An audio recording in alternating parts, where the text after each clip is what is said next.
because we are kings and our words matter.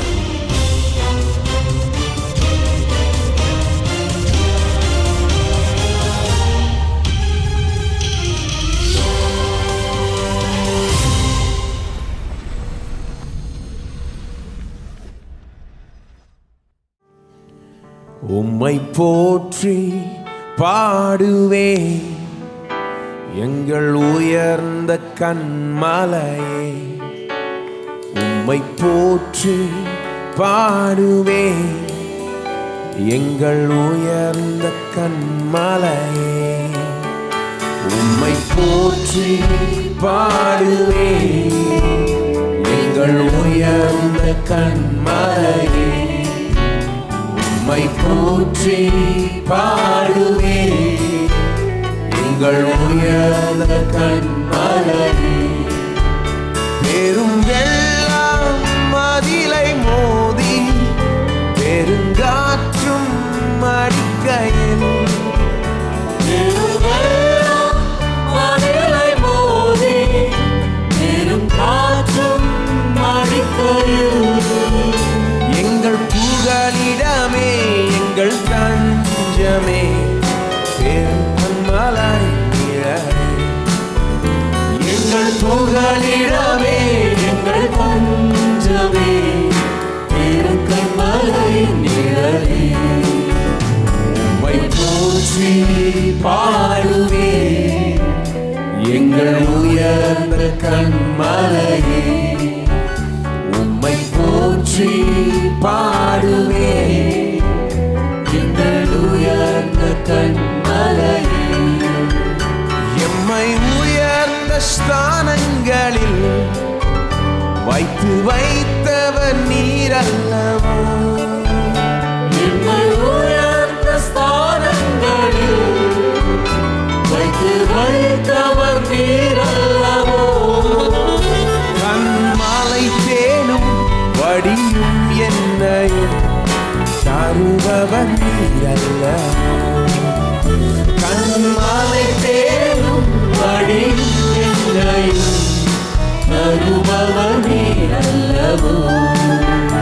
உம்மை போற்றி பாடுவேன் எங்கள் உயர்ந்த கன்மலையே. உம்மை போற்றி பாடுவேன் எங்கள் உயர்ந்த கன்மலையே. செங்கடலும் பிளந்து போகும் யுத்த சேனையும் அமிழ்ந்திடும். செங்கடலும் பிளந்து போகும் யுத்த சேனையும் அமிழ்ந்திடும். எங்கள் பராக்கிரமே எங்கள் பலன் நீரே ஜெயம் எடுப்போம் உம்மாலே. எங்கள் பராக்கிரமே எங்கள் பலன் நீரே ஜெயமெடுப்போம் உம்மாலே.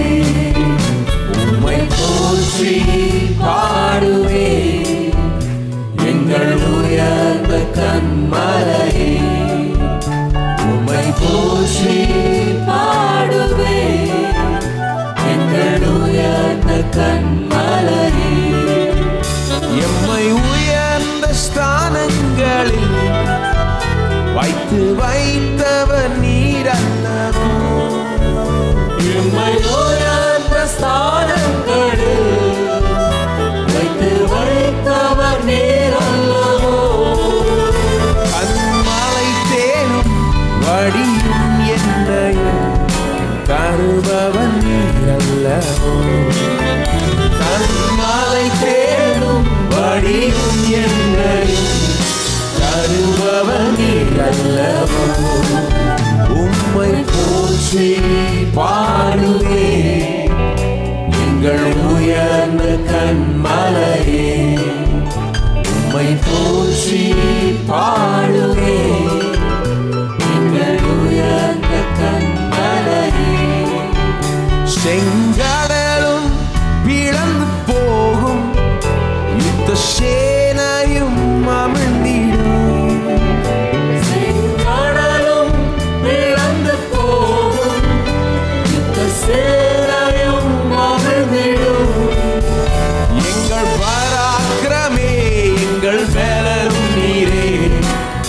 ஜெயம் எழுப்போமானே. எங்கள் பராக்கிரமே எங்கள் பலனும் நீரே, ஜெயம் எழுப்போமானே. உம்மை போற்றி பாடுவே எங்கள் உயர்ந்த கன்மலையே. உம்மை போற்றி பாடுவே எங்கள் உயர்ந்த கன்மலையே.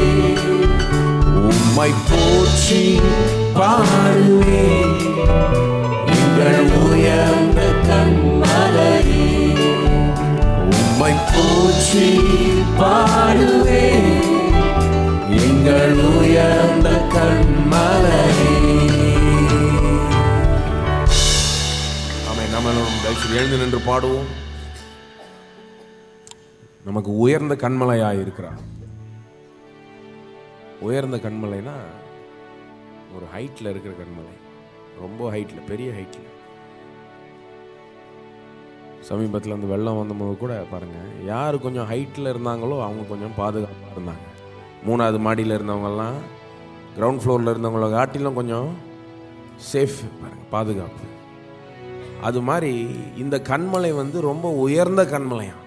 அதாவது எந்த வெள்ளமும் சரி, எந்த பிரச்சனையும் சரி, அந்த ஹைட்டுக்கு எட்ட முடியாது. பெரிய வெள்ளம் வரலாம், ஆனால் அவ்வளோ ஹையா வர முடியாது, அவ்வளோ உயர்ந்த நிலைக்கு வர முடியாது. சில பீச் ஓரம்லாம் அந்த அப்பேற்பட்ட கன்மலை பார்த்துருக்கீங்களா? நம்ம பீச்சில் பார்க்க முடியாது, சென்னை பீச்செலாம் பார்க்க முடியாது. ஆனால் உலகத்தில் நிறைய பீச்சில் அந்த மாதிரி பார்க்கலாம். அலை மோதும், அந்த பீச்சில் அப்படியே பெரிய ஒரு கன்மலை இருக்கும் பாருங்க, ரொம்ப ஹைட்டாக இருக்கும். எவ்வளோ அலை மோதினாலும் இது அசையவே அசையாது. நம்முடைய கன்மலை கிறிஸ்து இயேசு. எவ்வளோ நமக்கு எதிராய் வந்தாலும் அவர் அசையவே. நாம் அவர் மேல் நின்று கொண்டிருந்தால், நாம் அவர் மேல் விசுவாசத்தை வைத்து கொண்டிருந்தால், நாம் அவர் மேல் நம்பிக்கை வைத்து கொண்டிருந்தால் நாமும் அசையவே மாட்டோம். உயர்ந்த கன்மலை இயேசு கிறிஸ்து நமக்கு இருக்கிறார். அவர் எப்பொழுதும் எல்லா சூழ்நிலையிலும் நமக்கு ஜெயத்தை கொடுக்கிறவர். அவரை துதித்து ஆராதிப்போம். ஜெயம் கொடுக்கும் தேவனுக்கு கோடி கோடி ஸ்தோத்திரம். வாழ்வளிக்கும் இயேசு ராஜாவுக்கு வாழ்நாளெல்லாம் ஸ்தோத்திரம். ஜெயம் கொடுக்கும் தேவனுக்கு கோடி கோடி ஸ்தோத்திரம். வாழ்வளிக்கும் இயேசு ராஜாவுக்கு வாழ்நாளெல்லாம் ஸ்தோத்திரம். ஜெயம் கொடுக்கும் தேவனுக்கு கோடி கோடி ஸ்தோத்திரம். வாழ்வளிக்கும் இயேசு ராஜாவுக்கு வாழ்நாளெல்லாம் ஸ்தோத்திரம்.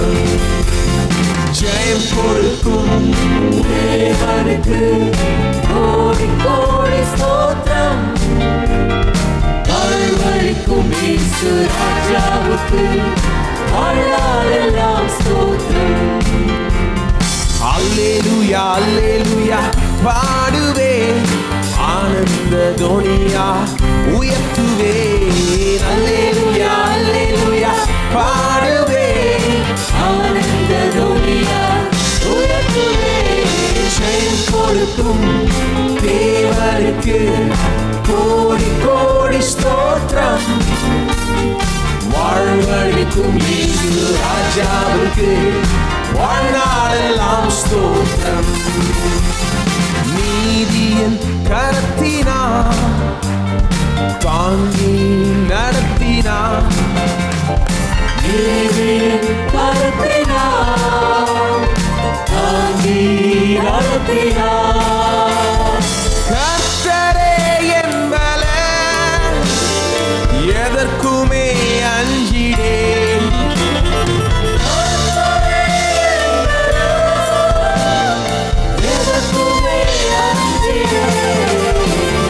ஜெயம் கொடுக்கும் தேவனுக்கு கோடி கோடி ஸ்தோத்திரம்.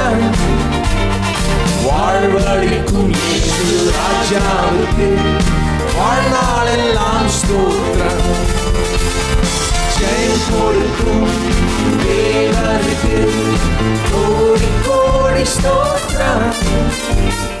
வாழ்வழிக்கும் இயேசு ராஜாவுக்கு வாழ்நாளெல்லாம் ஸ்தோத்திரம். அற்புதம் செய்பவர், அகிலம் படைத்தவர், அற்புதம் செய்பவர், அகிலம் படைத்தவர், யுத்தத்தில் வல்லவர், மீட்பர் ஜெயிக்கிறார்.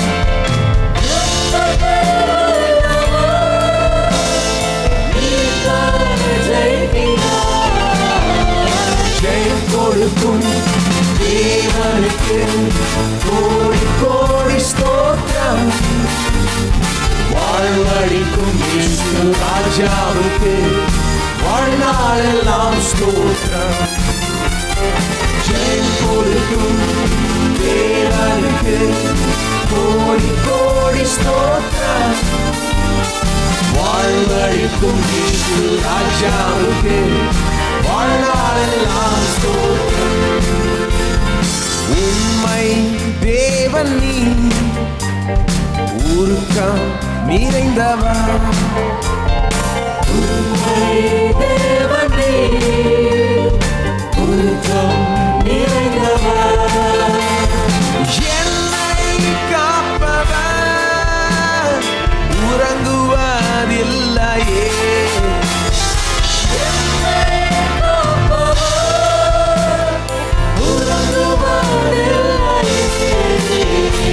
ஜெயம் கொடுக்கும் தேவனுக்கு கோடி கோடி ஸ்தோத்திரம். வாழ்வழிக்கும் இயேசு ராஜாவுக்கு வாழ்நாளெல்லாம் ஸ்தோத்திரம். ஜெயம் கொடுக்கும் தேவனுக்கு கோடி கோடி ஸ்தோத்திரம். வாழ்வழிக்கும் இயேசு ராஜாவுக்கு வாழ்நாளெல்லாம் ஸ்தோத்திரம். நம்பிக்கை தேவனே, நன்மை தருபவர், நம்பிக்கை தேவனே, நன்மை தருபவர், வார்த்தையை அனுப்பியே பாதை நீக்குவார்.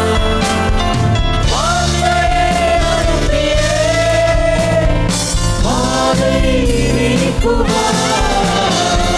ஜெயம் கொடுக்கும் தேவனுக்கு கோடி கோடி ஸ்தோத்திரம். வாழ்வழிக்கும் இயேசு ராஜாவுக்கு வாழ்நாளெல்லாம் ஸ்தோத்திரம்.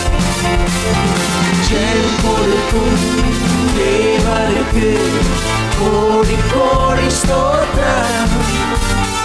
வாழ்வழிக்கும் இயேசு ராஜாவுக்கு வாழ்நாளெல்லாம் ஸ்தோத்திரம். அல்லேலூயா அல்லேலூயா பாடுவே, ஆனந்த தொனியா உயர்த்துவே. அல்லேலூயா அல்லேலூயா பாடுவே, ஆனந்த துனியால் உயர்த்துவே. அல்லேலூயா அல்லேலூயா பாடுவே, ஆனந்த தொனியா உயர்த்துவே. அல்லேலூயா அல்லேலூயா பாடுவே, ஆனந்த தொனியா உயர்த்துவே. ஜெயம் கொடுக்கும் தேவனுக்கு கோடி கோடி ஸ்தோத்திரம். வாழ்வழிக்கும் இயேசு ராஜாவுக்கு வாழ்நாளெல்லாம் ஸ்தோத்திரம். ஜெயம் கொடுக்கும் தேவனுக்கு கோடி கோடி ஸ்தோத்திரம். வாழ்வழிக்கும் இயேசு ராஜாவுக்கு வாழ்நாளெல்லாம் ஸ்தோத்திரம். ஜெயம் கொடுக்கும் ஜெயம் கொடுக்கும் தேவனுக்கு கோடி கோடி ஸ்தோத்திரம். வாழ்வழிக்கும் இயேசு ராஜாவுக்கு வாழ்நாளெல்லாம் ஸ்தோத்திரம். ஜெயம் கொடுக்கும் தேவனுக்கு கோடி கோடி ஸ்தோத்திரம். வாழ்வழிக்கும் இயேசு ராஜாவுக்கு வாழ்நாள்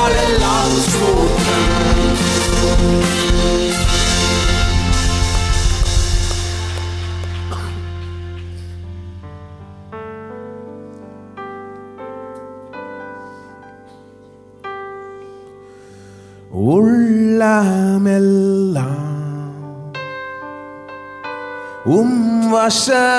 வசமானே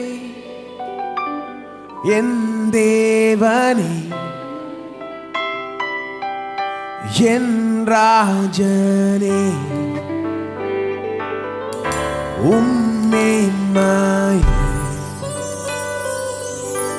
எந்த உயிர்ப்பே பண்பாடும் ஆவியும் அன்பின் மொழியா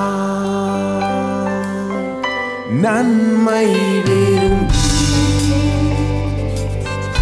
தீமை வெறுத்தே உன்னதத்தில் வீற்றிருக்கும்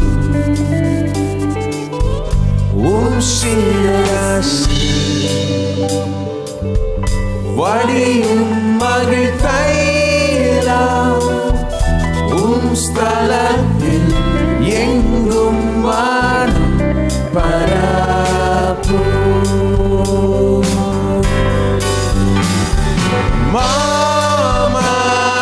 மாமகிமை வல்லமை கனமுமக்கென்று ஏறெடுப்பே இயேசு ரட்சகா அபிஷேகரே பணிந்தும்மை ஆராதிப்பே கர்த்தாவும் நித்ய ராஜ்யத்தின் ஆளுகையில் நீதி உண்டு சுத்தமான சாட்சியினால் தாழ்மை சத்தியத்தால் வென்று கம்பீரிப்பே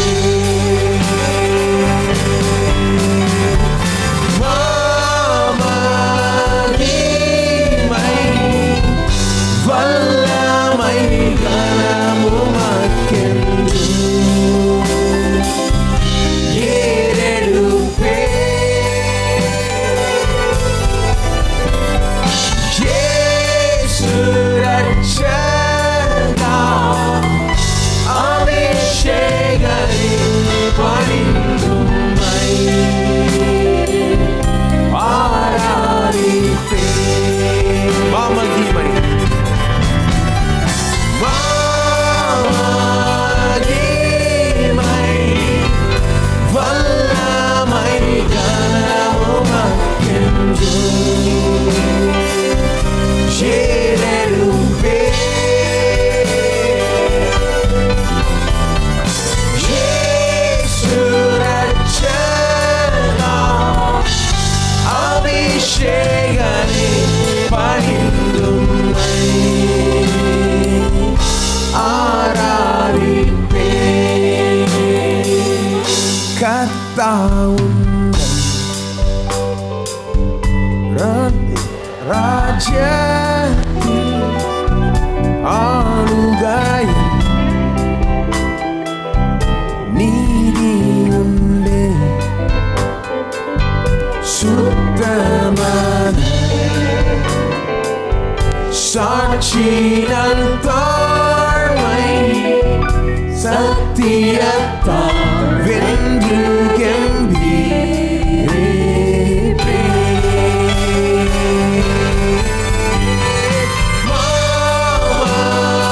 மாமகிமை வல்லமை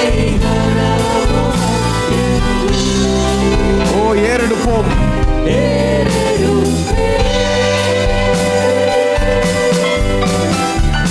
இயேசு ரட்சகா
உந்தன் முன்பாய் பணிந்து வணங்கியே தொழுவோம். துதிய கீதம் இசைக்க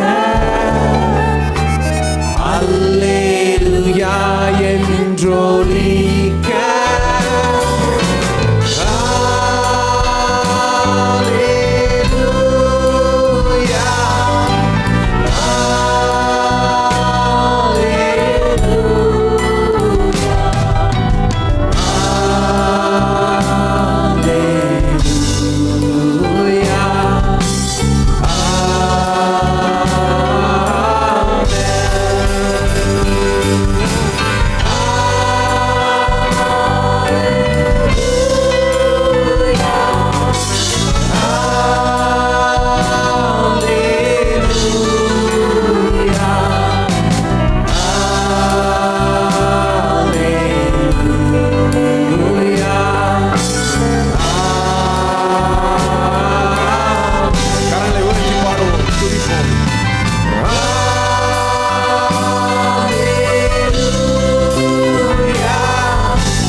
கரங்களை குரல்களை உயர்த்தி அவரை துதிப்போம், ஆராதிப்போம்.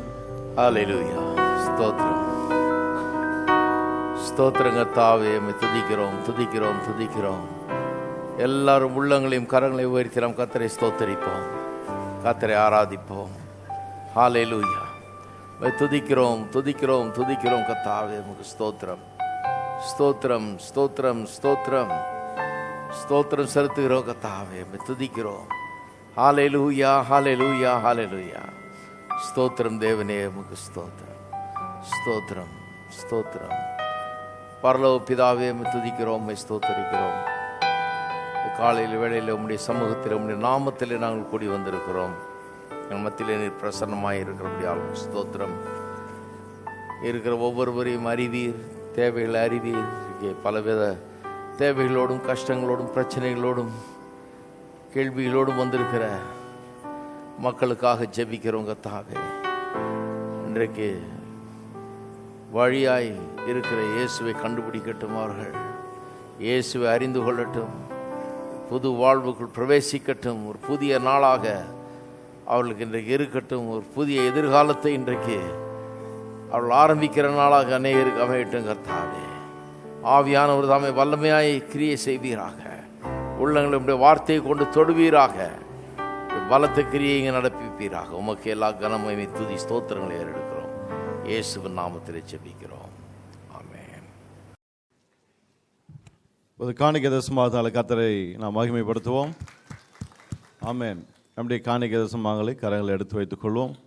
கொடுப்பதற்கு முன்பதாக கர்த்தருடைய வார்த்தையை அறிக்கை செய்து நாம் கொடுப்போம். எல்லாரும் சேர்ந்து சொல்வோமா? உன் பொருளாலும் உன் எல்லா விளைவின் முதற் பலனாலும் கர்த்தரை கனம் பண்ணு, அப்பொழுது உன் களஞ்சியங்கள் பூரணமாய் நிரம்பும், உன் ஆலைகளில் திராட்சரசம் வழிந்தோடும். இந்த வாக்குத்தத்தத்தை நான் விசுவாசிக்கிறேன்.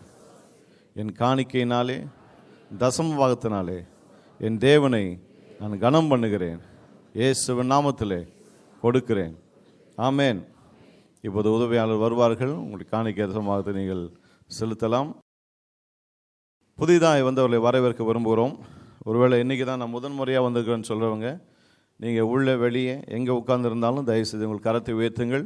புதிதாய் வந்தவர்கள் நன்றி. எங்கே இருந்தாலும் கையை உயர்த்துங்க. உங்கள் கையில் ஒரு புரோஷரை கொடுப்பார்கள். அந்த புரோஷருக்குள்ளாக ஒரு வெள்ளை அட்டை இருக்கும். தயவுசெய்து அதில் உங்கள் பெயரை, விலாசத்தை நல்லா தெளிவாக எழுதி, ஆராதனை முடிஞ்சு போகும்போது பின்னால் புக் ஸ்டோரில் உங்களுக்குன்னு ஒரு மேஜை இருக்குது, அதில் அந்த வெள்ளை அட்டையை கொடுங்க. அதை கொடுக்கும்போது உங்களுக்கு ஒரு MP3 CD கொடுப்பாங்க. அதில் நம்முடைய போதகருடைய செய்திகள் ஏறக்குறைய 10 செய்திகள் அடங்கியிருக்கு. அது உங்களுக்கு. அந்த செய்திகளை கேளுங்கள். அதோடு கூட நம்முடைய மாதாந்திர தமிழ் பத்திரிகை வெற்றியும் வாழ்வும், அதையும் உங்களுக்கு இலவசமாய் கொடுப்பார்கள், பெற்றுக்கொள்ளுங்கள். அந்த பத்திரிகை உங்களுக்கு மாதந்தோறும் வரணும்னு சொன்னால் அதுக்கான சந்தாவை நீங்கள் செலுத்தினால் அது மாதந்தோறும் உங்களுக்கு அனுப்பி வைக்கப்படும்.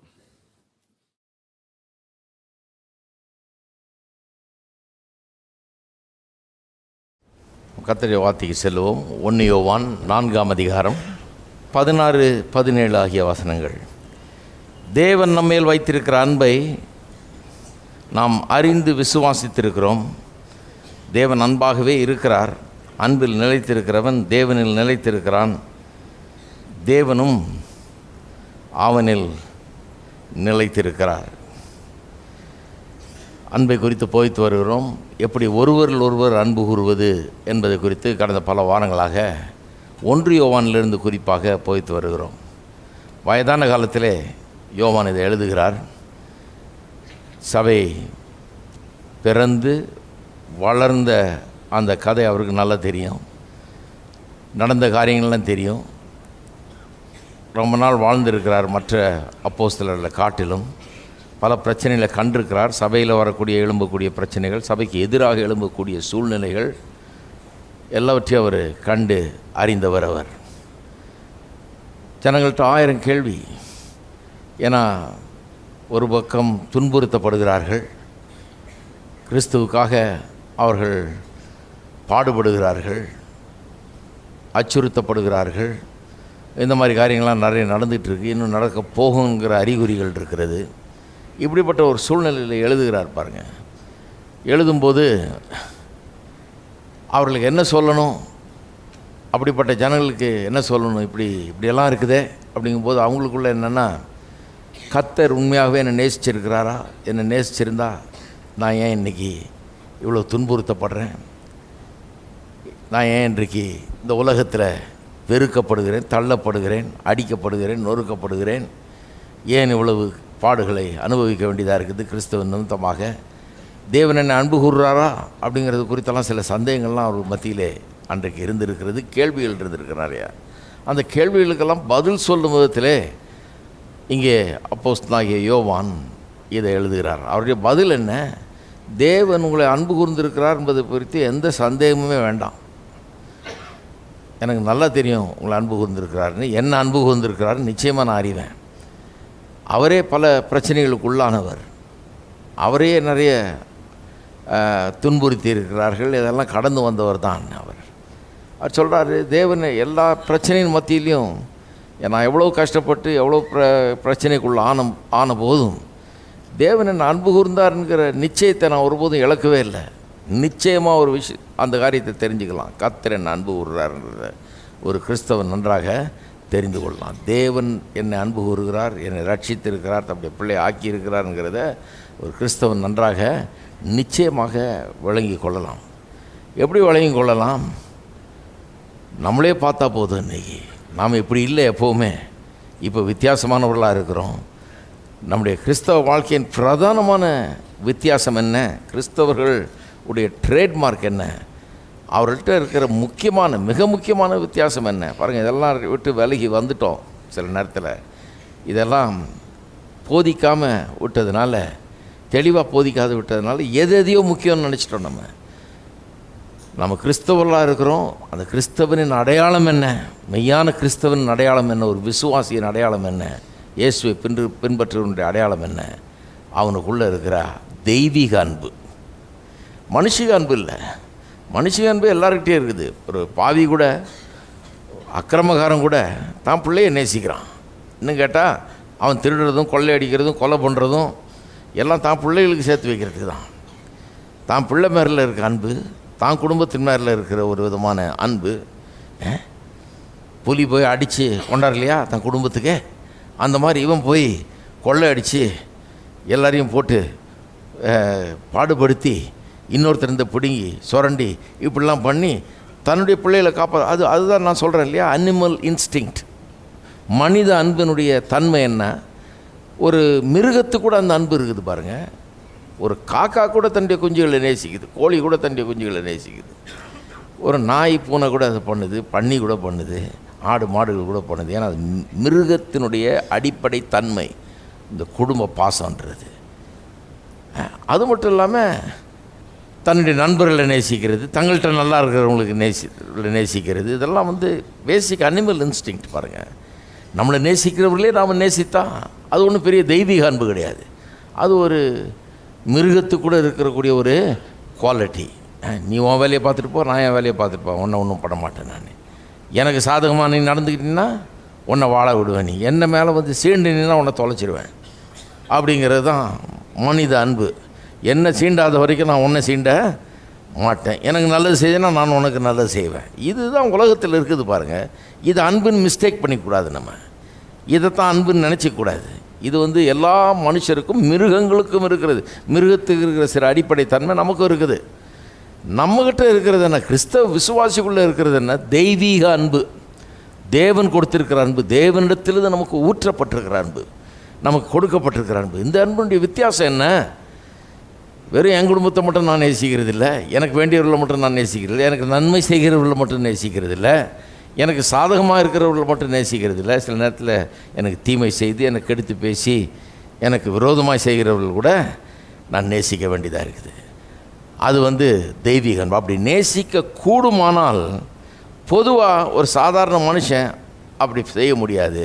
அப்படி நேசிக்க கூடுமானால் அவனுக்குள்ள தெய்வீக அன்பு இருக்கிறபடினால்தான் நாம் அப்படி நேசிக்கலாம். இயேசு நேசிக்கிறபடி நேசிக்கிறான்னா, சிலுவையில் அறைஞ்சவர்களை பிதாவே அவர்களுக்கு மன்னியும், இவர்கள் செய்கிறது என்னதென்று அறியாது இருக்கிறார்கள்னு சொல்கிற அளவுக்கு, அந்த அளவுக்கு ஒருவன் தன்னுடைய விரோதிகளை நேசித்தான்னா அப்போ அவனுக்குள்ள அந்த தெய்வீக அன்பு வந்திருக்குது. அதனால தான் நேசிக்கிறான்ங்கிறது தெளிவாகிறது இல்லையா?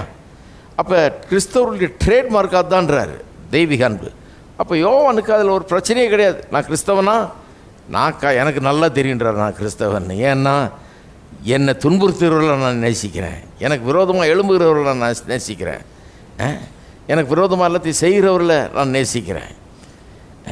ஆகவே நீங்களும் நல்லா தெரிஞ்சுக்கலாம், நீங்கள் மெய்யான கிறிஸ்தவர்களா, விசுவாசிகளா, தேவனால் அன்பு கூறப்பட்டு மீட்கப்பட்டவர்களா, விடுதலையாக்கப்பட்டவர்களா, பாவம் மன்னிக்கப்பட்டவர்களா நல்லா புரிஞ்சுக்கலான்றார்.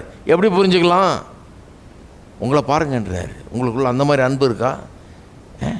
நீங்கள் மற்ற உலகத்தில் பார்க்குற அந்த அன்பு காட்டிலும் கடந்து இன்னும் ஆழமாக போகிறீங்களா? உங்களுக்கு விரோதமாக இருக்கவனை கூட நேசிக்கிறீங்களா? உங்களுக்கு தீமை செஞ்சவனை கூட நன்மை செய்யலான்ற ஒரு புதிய சுவாபம் உங்களுக்குள்ளே வந்திருக்குதா?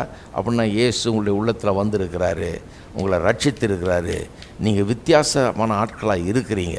அந்த வித்தியாசத்தை பார்க்கும்போதே ரட்சிப்பின் நிச்சயம் வந்துடும்ன்றார். ரட்சிப்பு நிச்சயத்தை பற்றி ரொம்ப பேசுகிறார். ரட்சிப்பு நிச்சயத்தை பலவிதமாக அறிஞ்சு கொள்ளலாம். நான் போன வாரம் கூட சில காரியங்கள்லாம் மென்ஷன் பண்ணேன். ஆவிக்குரிய கனிகள், ஆவிக்குரிய வரங்கள், அது இதுன்னு நிறைய காரியங்களை சொல்லலாம். இயேசு ஒருத்தன் ஆண்டவர்ன்ற அறிக்கை செய்கிறது, இதெல்லாம் வந்து அடையாளம் அவன் விசுவாசிங்கிறதுக்கு.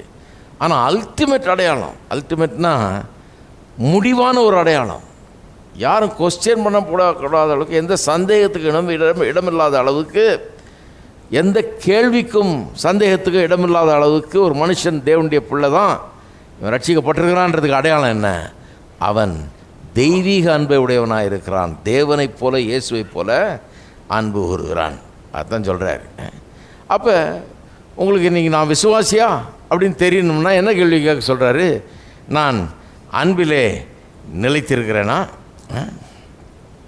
அன்பிலே நான் நிலைத்திருக்கிறேனா? அதான் சொல்கிறார், தேவன் நம்மேல் வைத்த அன்பை நாம் அறிந்து விசுவாசித்திருக்கிறோம். அதான் தேவன் நம்மேல் வைத்த அன்புனா அதான் லவ் ஆஃப் காட். அதை பற்றி தான் முதல்ல பேசணும். தேவன் அன்பாகவே இருக்கிறார், இதெல்லாம் பார்த்துட்டோம். அன்பில் நிலைத்திருக்கிறவன் தேவனில் நிலைத்திருக்கிறான், தேவனும் அவனில் நிலைத்திருக்கிறார். அன்பில் நிலைத்திருக்கிறவன்றதை பற்றி பேசுகிறார். அதுதான் இன்றைக்கி பேச போகிறேன். அன்பில் நிலைத்திருக்கிறவன் தேவனில் நிலைத்திருக்கிறான். அப்புறம் 2வது 17ஆம் வசனத்தையும் ஒரு காரியத்தை இன்றைக்கி கவர் பண்ண போகிறோம். அப்போ அன்பில் நிலைத்திருக்கிறவன், எல்லாம் சொல்லுவோம் அன்பில் நிலைத்திருக்கிறவன்.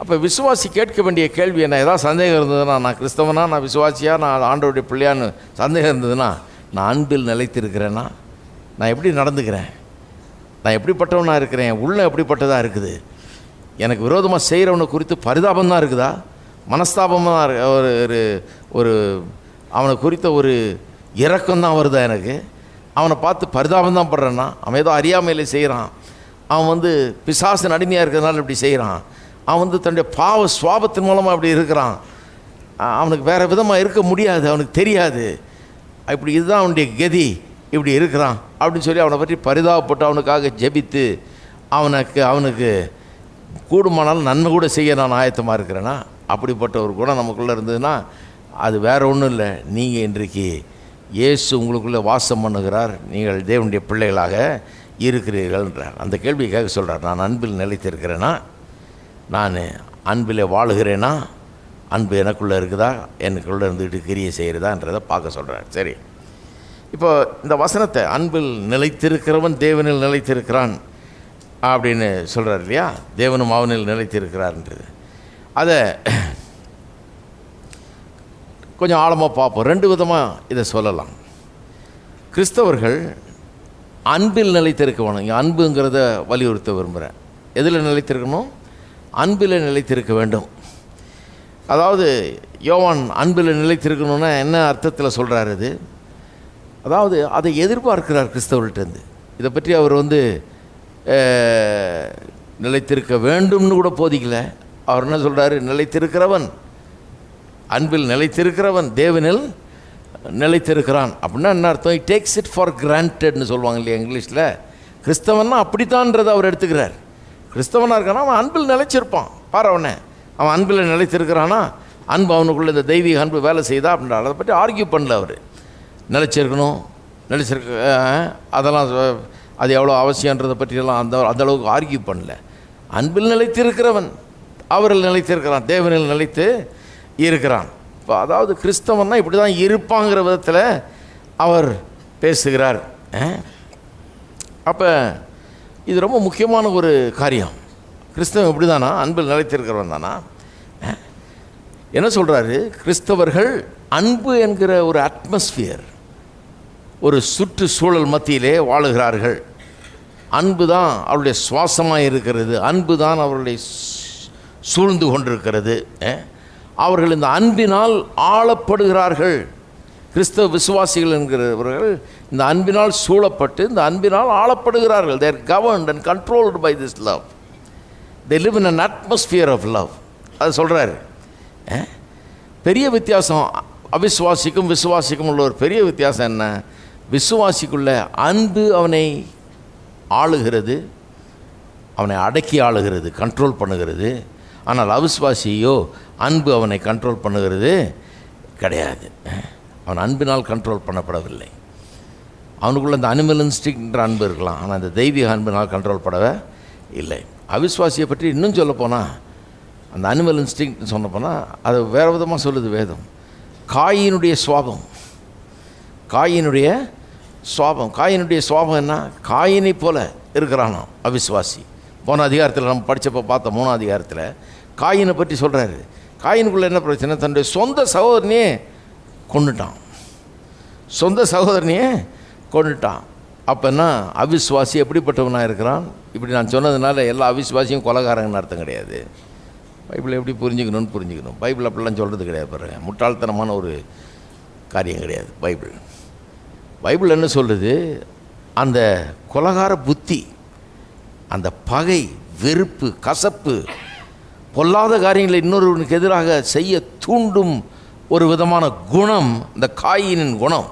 அவன் கொலையே செஞ்சிட்டான். நிறைய பேர் கொலை செய்ய மாட்டாங்க. ஆனால் அந்த கொலைகார புத்தியும் அந்த கொலைகார குணமும் உள்ளே இருந்து கொண்டு அது இருக்கிறதுனால தான் பல விதமாக அது வெளிப்படுது பாருங்கள். ஒருவேளை கொலை செய்யாமல் இருக்கலாம், அவளுடைய எண்ணத்திலே அவனை பகைக்கலாம்.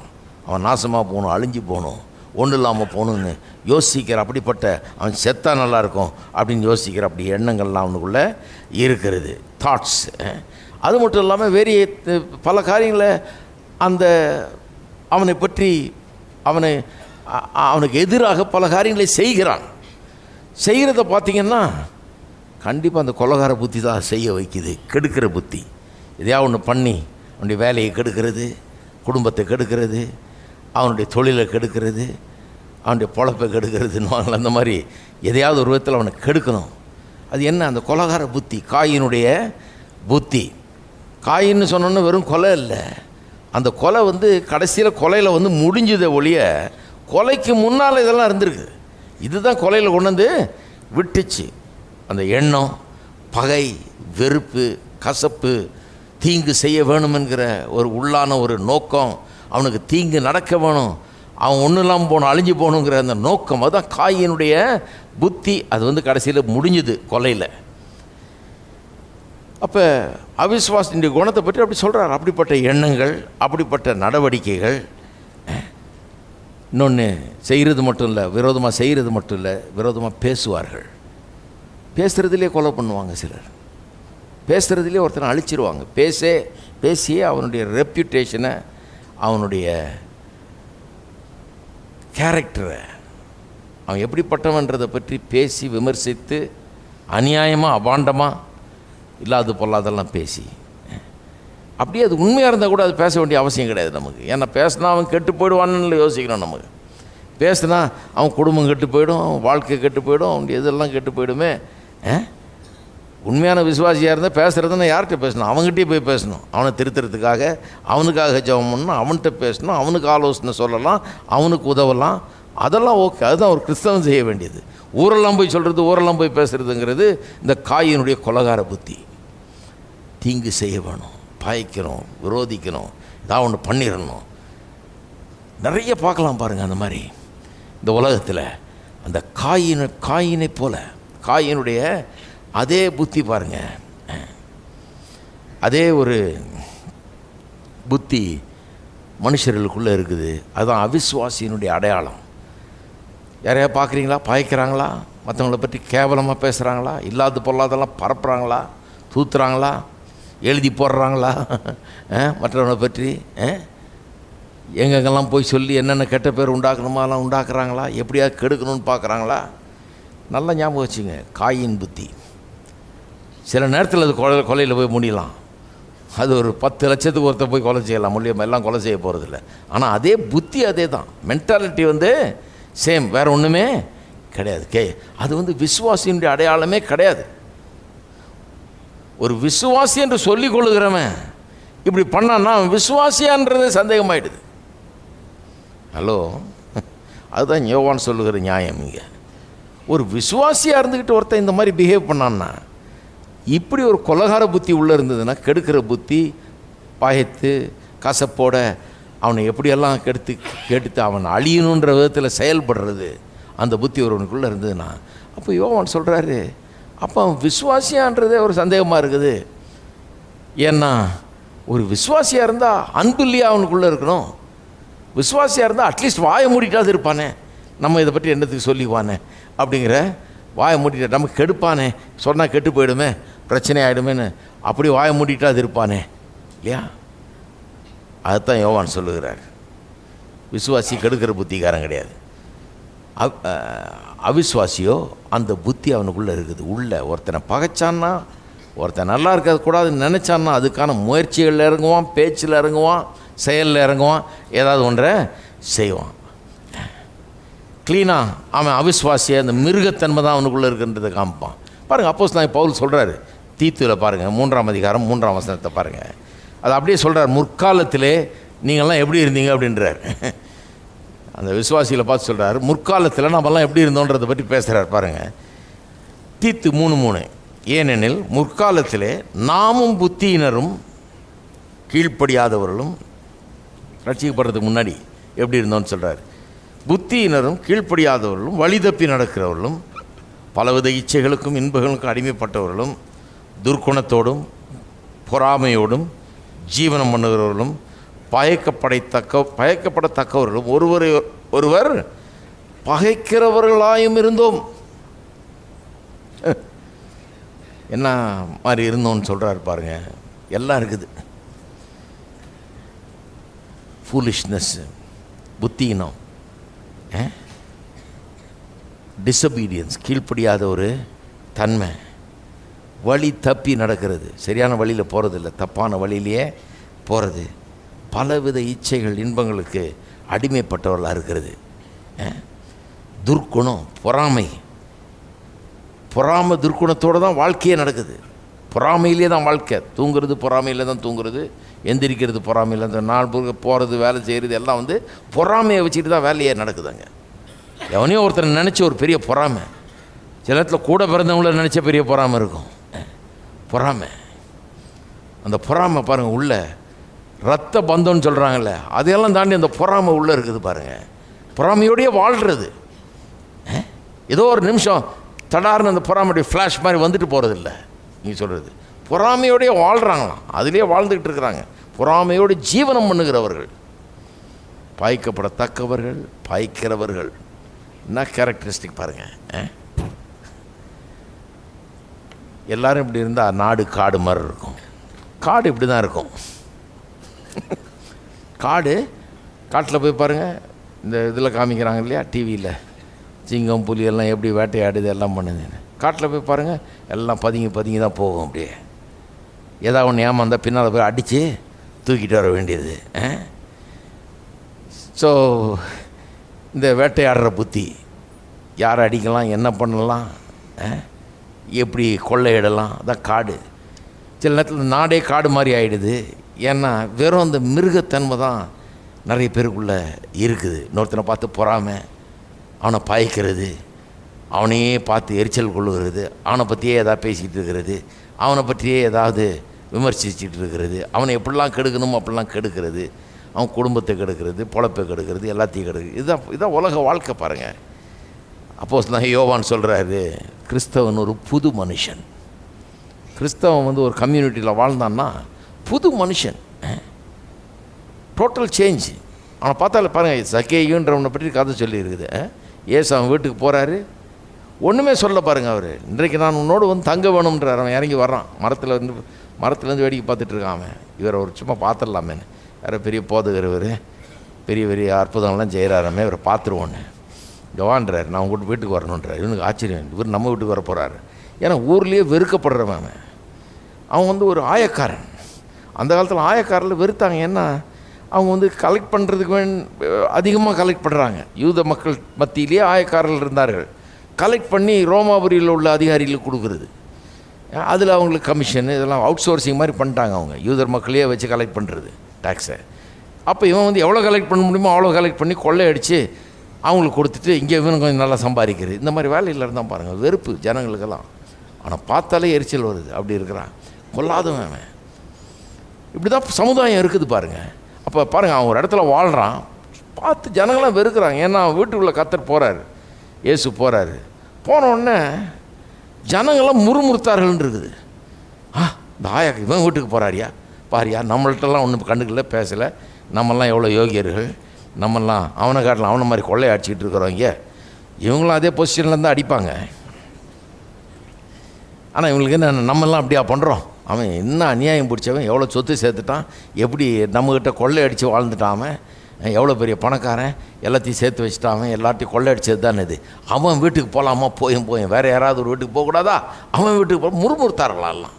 இவன் வீட்டுக்கு போகிறாருன்னதும் முறுமுறுக்கிறாங்க. ஏசு கூலாக போகிறாருங்க, ஒன்றுமே சொல்ல அவன்ட்டு. அவர் உள்ளே போனோன்னா அவனே பேச ஆரம்பிக்கிறான். ஆண்டவரே,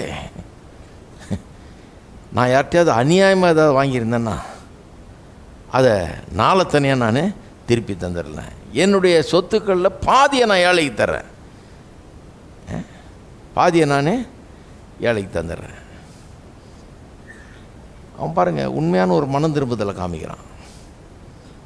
உண்மையான ஒரு மனம் திரும்புதல் அவன்கிட்ட. அவனை மனம் திரும்பலன்னு நீங்கள் சொல்லவே முடியாது. என்னைக்கு ஒருத்தன் காசில் பாதி எடுத்து ஏழை கொடுத்துட்றேன்றானோ, ஜனங்க எதை வேணால் எடுப்பாங்க, ஆனால் அதை மட்டும் எடுக்க மாட்டாங்க.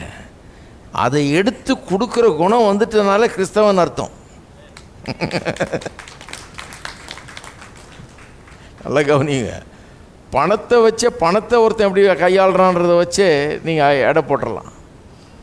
அதை என்னைக்கு எடுத்து தாராளமாக நான் கொடுக்கணும் அப்படின்னு நினைக்கிறான்னு ஒருத்தன், அவன் கிறிஸ்தவனாக தான் இருக்கணும். சொத்தில் பாதியை கொடுத்துட்றான்.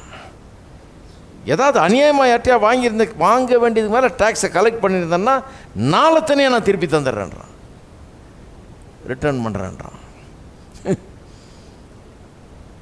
எப்படிப்பட்ட ஒரு ஆள் பாருங்கள். நான் கேட்குறேன் உங்களை, அதுக்கப்புறம் சகை போய் அந்த சமுதாயத்தில் வாழ்கிறான்.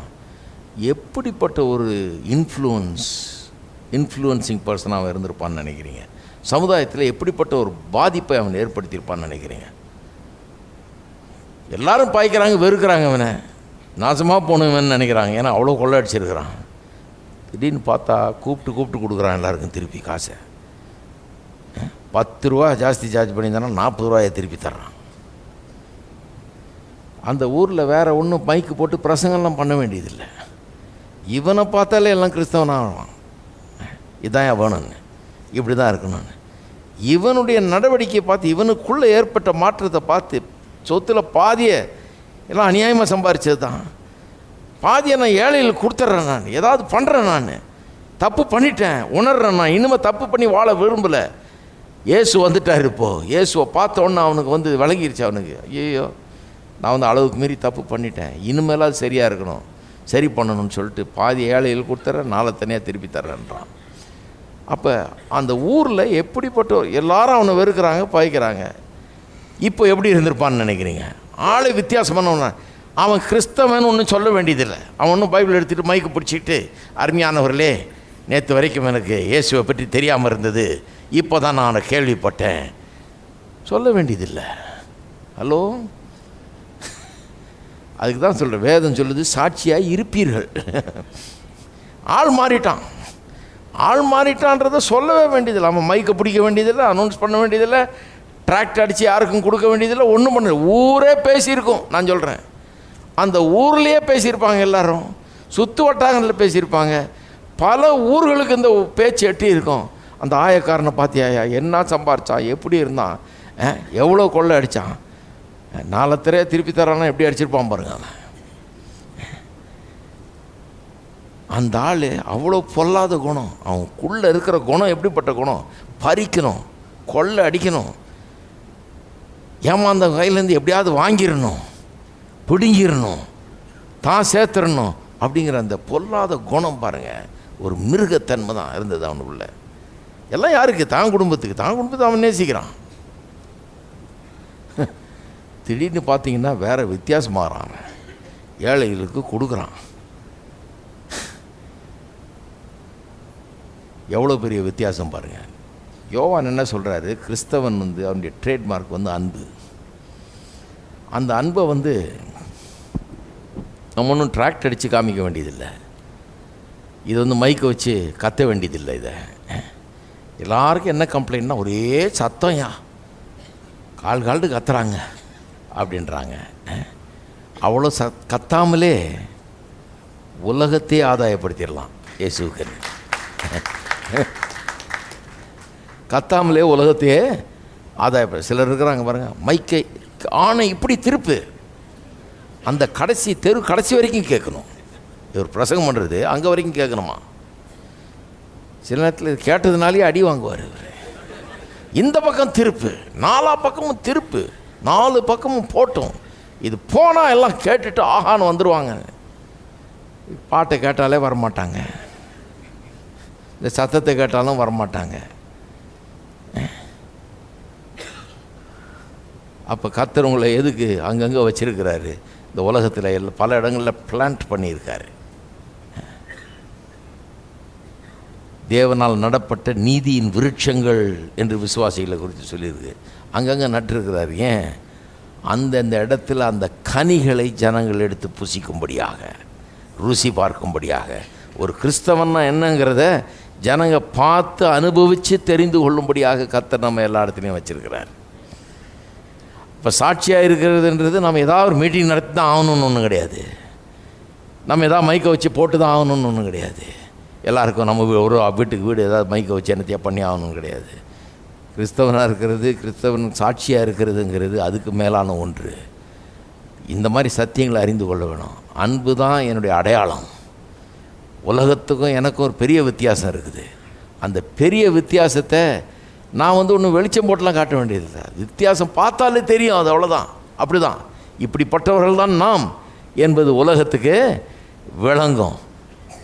ஒருத்தன் கன்வெர்ட் ஆகிறான்னாக்க, இயேசுவை விசுவாசிக்கிறவனா மாறுறான்னா, அவன் நேற்று இருந்ததுக்கும் இன்றையிலேருந்து அவன் இருக்கிறதுக்கும் ஒரு பெரிய வித்தியாசம் அவனுக்குள்ளே இருக்கிறது. அது என்ன, அவன் ரொம்ப ஒன்றும் 100% ஒன்றும் பர்ஃபெக்டாக இருப்பான்னு சொல்லலை நான். ஆனால் ஒரு எடுத்துக்காட்டான விதத்தில் இந்த தெய்வீக அன்பை அவனில் பார்க்கலாம். இவனை அப்படி ஆயிட்டான்ற அளவுக்கு அதை பார்க்கலாம் இல்லையா? அப்போ கிறிஸ்தவர்கள் இந்த அன்புங்கிற அந்த அன்பின் ஆவி அவர்களை ஆட்கொள்ளுகிறது. அவர்கள் அன்பில் நிலைத்திருக்கிறார்கள். இன்னும் கொஞ்சம் ஆழமாக யோவானதை நம்மளை பார்க்க வைக்கிறார் பாருங்கள். அவர் சொல்கிறாரு, எப்படி சொல்கிறார் பாருங்கள். அன்பில் நிலைத்திருக்கிறவன் தேவனில் நிலைத்திருக்கிறான், தேவனும் அவனில் நிலைத்திருக்கிறார் அப்படின்னு சொல்லிட்டு, நியாய தீர்ப்பு நாளில் நமக்கு தைரியம் உண்டாயிருக்கத்தக்கதாக அன்பு நம்மிடத்தில் பூரணப்படுகிறது. அது பிறகு பார்ப்போம். அடுத்தது பாருங்கள். ஏனென்றால் அவர் இருக்கிற பிரகாரமாக நாமும் இவ்வுலகத்தில் இருக்கிறோம். அல்ல கவனிங்க, அவர் இருக்கிற பிரகாரமாக நாமும் இவ்வுலகத்தில் இருக்கிறோம். அதாவது தேவன் அல்லது இயேசு பரலோகத்தில் இருக்கிறாரு, நித்திய உலகத்தில் இருக்கிறாரு. நாம் இந்த உலகத்தில் இருக்கிறோம், பூமியில் இருக்கிறோம். இங்கே இருக்கிற நாம் அங்கே அவர் எப்படி இருக்கிறாரோ அதுபோல் இங்கே பூமியில் இருக்கிறோமா.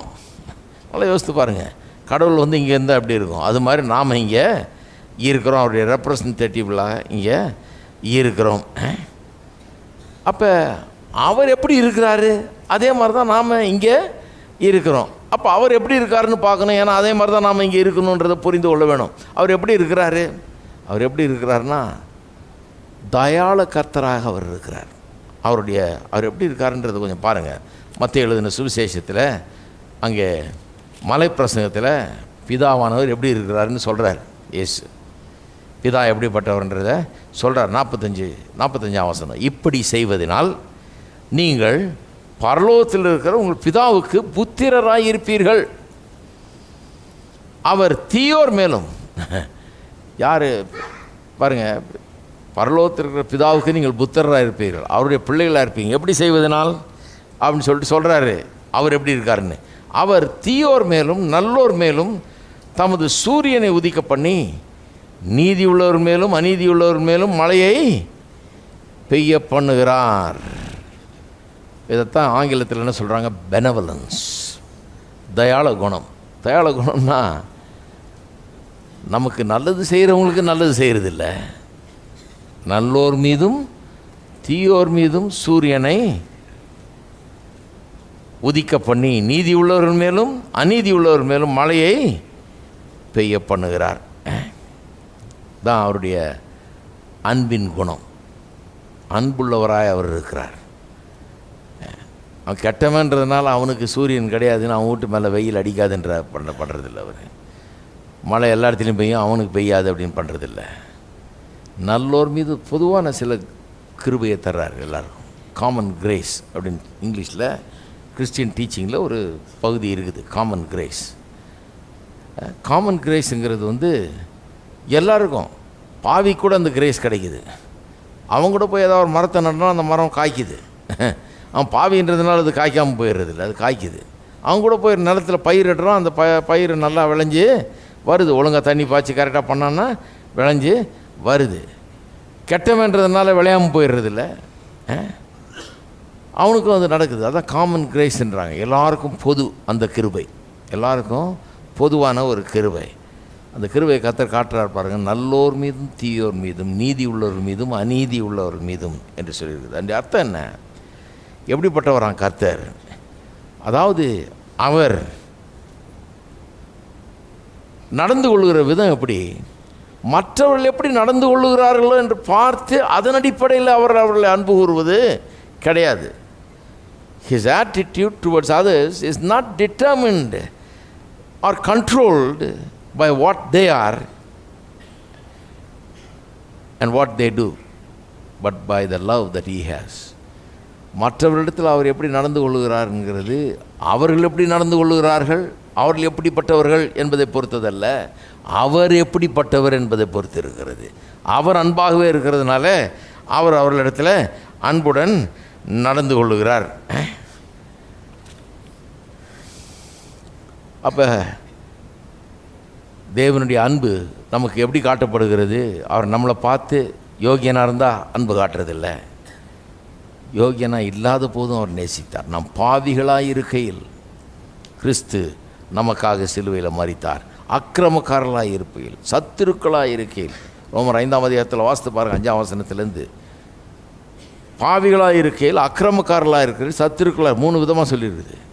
கிறிஸ்து நமக்காக மரித்தார். தேவன் தம்முடைய குமாரன் இந்த உலகத்துக்கு அனுப்பி. அதான் அந்த காஸ்பலினுடைய அடிப்படை என்ன, சுவிசேஷத்தினுடைய அடிப்படை என்ன? நான் தகுதியற்றவனாக, அயோக்கியமானவனாக, பாவியாக, அக்கிரமக்காரனாக, அன்புக்கு பாத்திரன் இல்லாமல் இருக்கும்போது அந்த நேரத்தில் என் அன்பு கூர்ந்தார். அதுதான் அவருடைய தயாளகுணம். நல்லோர் மீதும் தீயோர் மீதும் சூரியனை உதிக்க பண்ணுறவர், நீதி உள்ளவர் மீதும் அநீதி உள்ளவர் மீதும் மழையை பெய்ய பண்ணுகிறவர், தம்முடைய ரட்சிப்பு என்கிற இந்த கிருபையை பாவியாக இருந்தாலும் என் மேலே அவர் ஊற்றி இருக்கிறார், அந்த கிருபையை காட்டியிருக்கிறார். இன்னும் கொஞ்சம் விளக்கி சொல்லலாம். அது என்னென்னா, இந்த அன்பை காட்டுற விஷயத்தில் அவர் தன்னை பொருட்படுத்தவே இல்லை, தன்னை பற்றி கொஞ்சம் கூட பொருட்படுத்தவே இல்லை. அவர் நம்மளை பார்த்துட்டு இவங்கெல்லாம் இவ்வளோ மோசம் பண்ணுறானுங்க, நான் அந்த உலகத்துக்கு போயிருந்தேன், என்னை அநியாயமாக திட்டினானுங்க, என்னை பற்றி அநியாயமாக பேசினானுங்க, எனக்கு விரோதமாக அநியாயமாக செஞ்சானுங்க, ரொம்ப அக்லியாக மீனாக நடந்துக்கிட்டாங்க, ரொம்ப பொல்லாத ஜனங்கப்பா, இந்த ஜனங்களை மாதிரி ஒரு பொல்லாத ஜனத்தை பார்க்கவே முடியாது, இவனுக்கு மேலே அக்னி அமிச்சா கூட நல்லாயிருக்கும், அவ்வளோ பொல்லாத ஜனங்க இவனுங்க, இவனுக்காவது இறக்கம் காட்டுறதாவது, இவனுக்காவது நான் சிலுவையில் போய் மறிக்கிறது, அதெல்லாம் வேணாம் அப்படின்னு சொல்லல. அவர் பார்க்குறாரு, பொல்லாதவர்னு விளங்குது. வந்தார், எவ்வளோ பாடுபட்டார் பாருங்கள். அவரை திட்டினாங்க, காரி துப்புனாங்க, அடித்தாங்க, பிடிச்சாங்க, சிலுவையில் அரைஞ்சாங்க, எல்லாம் பண்ணாங்க. ஆனால் அவர் அதெல்லாம் பார்க்கல பாருங்கள். அவர் அதை பார்க்காம எதை பார்க்குறாரு? இவன் ஏன் இப்படி இருக்கிறான்?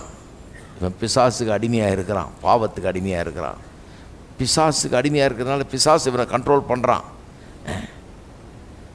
இவன் செய்கிறது இன்னது என்று அறியாமல் இருக்கிறான். இவனுக்கு என்ன செய்கிறோன்னு தெரியல, பைத்தியகாரத்தனமாக எதையோ செய்துட்டு இருக்கான், கொஞ்சம் யோசிக்க கூட மாட்டேங்கிறான். ஏன்னா பிசாசனுடைய அடிமைத்தனத்தில் இவன் வாழ்ந்து கொண்டு இருக்கிறான். அப்படி தான் பார்த்தார். யோவான் என்ன சொல்கிறாரு? அவர் இருக்கிறது போல, யார் இருக்கிறது போல? அவர் இருக்கிற பிரகாரமாக நாமும் இவ்வுலகத்தில் இருக்கிறோம். அவர் எப்படி இருக்கிறாரு? இப்படி தான் இருக்கிறாரு. அவர் எப்படி அன்பு கூர்ந்தார்? அப்படி தான் அன்பு கூர்ந்தார். எப்படி அன்பு கூர்ந்தார்? நம்முடைய கெட்ட குணத்தை அவர் பொருட்படுத்தலை, நம்முடைய தீமைகளை, நாம் செய்கிற அக்கிரமங்களை அவர் பொருட்படுத்தலை. அதை பொருட்படுத்தாமல் நம்முடைய நிலையை அவர் பார்த்தார். நம்முடைய பரிதாப நிலையை, பாவத்திலும் பிசாசின் அடிமைத்தனத்திலும் சிக்கி தவித்து கொண்டிருந்த நம்மை பார்த்து பரிதாபப்படுறார். பரிதாபப்பட்டு நம்மை அவர் மீட்டுக்கொள்ள வருகிறார். அப்போ என்ன? அவருடைய அன்பு, அவருடைய ஆட்டிடியூட், மனப்பான்மை, நம்மை குறித்த மனப்பான்மை, நாம் என்ன செய்கிறோம் என்கிறதுனால ஆளப்படலை. நாம் என்ன செய்கிறோன்னு வச்சு அதை வச்சு நமக்கு நன்மை செய்யலை அவர். அதுக்கு பதிலாக அவர் எப்படிப்பட்டவர் என்பது தான் அவரை ஆண்டு கொண்டது. ரொம்ப யோசிக்க வேண்டிய ஒரு காரியம். சொல்கிறாரு, அவர் இருக்கிறது போல் நாமும் இவ்வுலகத்திலே இருக்கிறோம். அப்போ என்ன அர்த்தம்? நீங்களும் என்ன பண்ணுங்கள்? அவரை மாதிரியே இருங்கன்னு அர்த்தம். நீங்களும் உங்களை பொருட்படுத்தாதீங்க. நீங்களும் ஜனங்க என்ன தீமை செய்கிறாங்கன்றத பொருட்படுத்தாதீங்க. ஐயோ ஏன் மரியாதை போச்சே, ஏன் கனம் போச்சே, ஏன் மகிமை போச்சு அப்படின்னு பார்க்காதீங்க. அவர் தன்னை பொருட்படுத்தவே இல்லை. தான் எப்படிப்பட்டவர், எங்கேருந்து வந்திருக்கிறாரு, தனக்கு இப்படி நடந்துருச்சே, என்ன இப்படி பண்ணிட்டாங்களே அப்படிங்கிறத பொருட்படுத்தவே இல்லையா.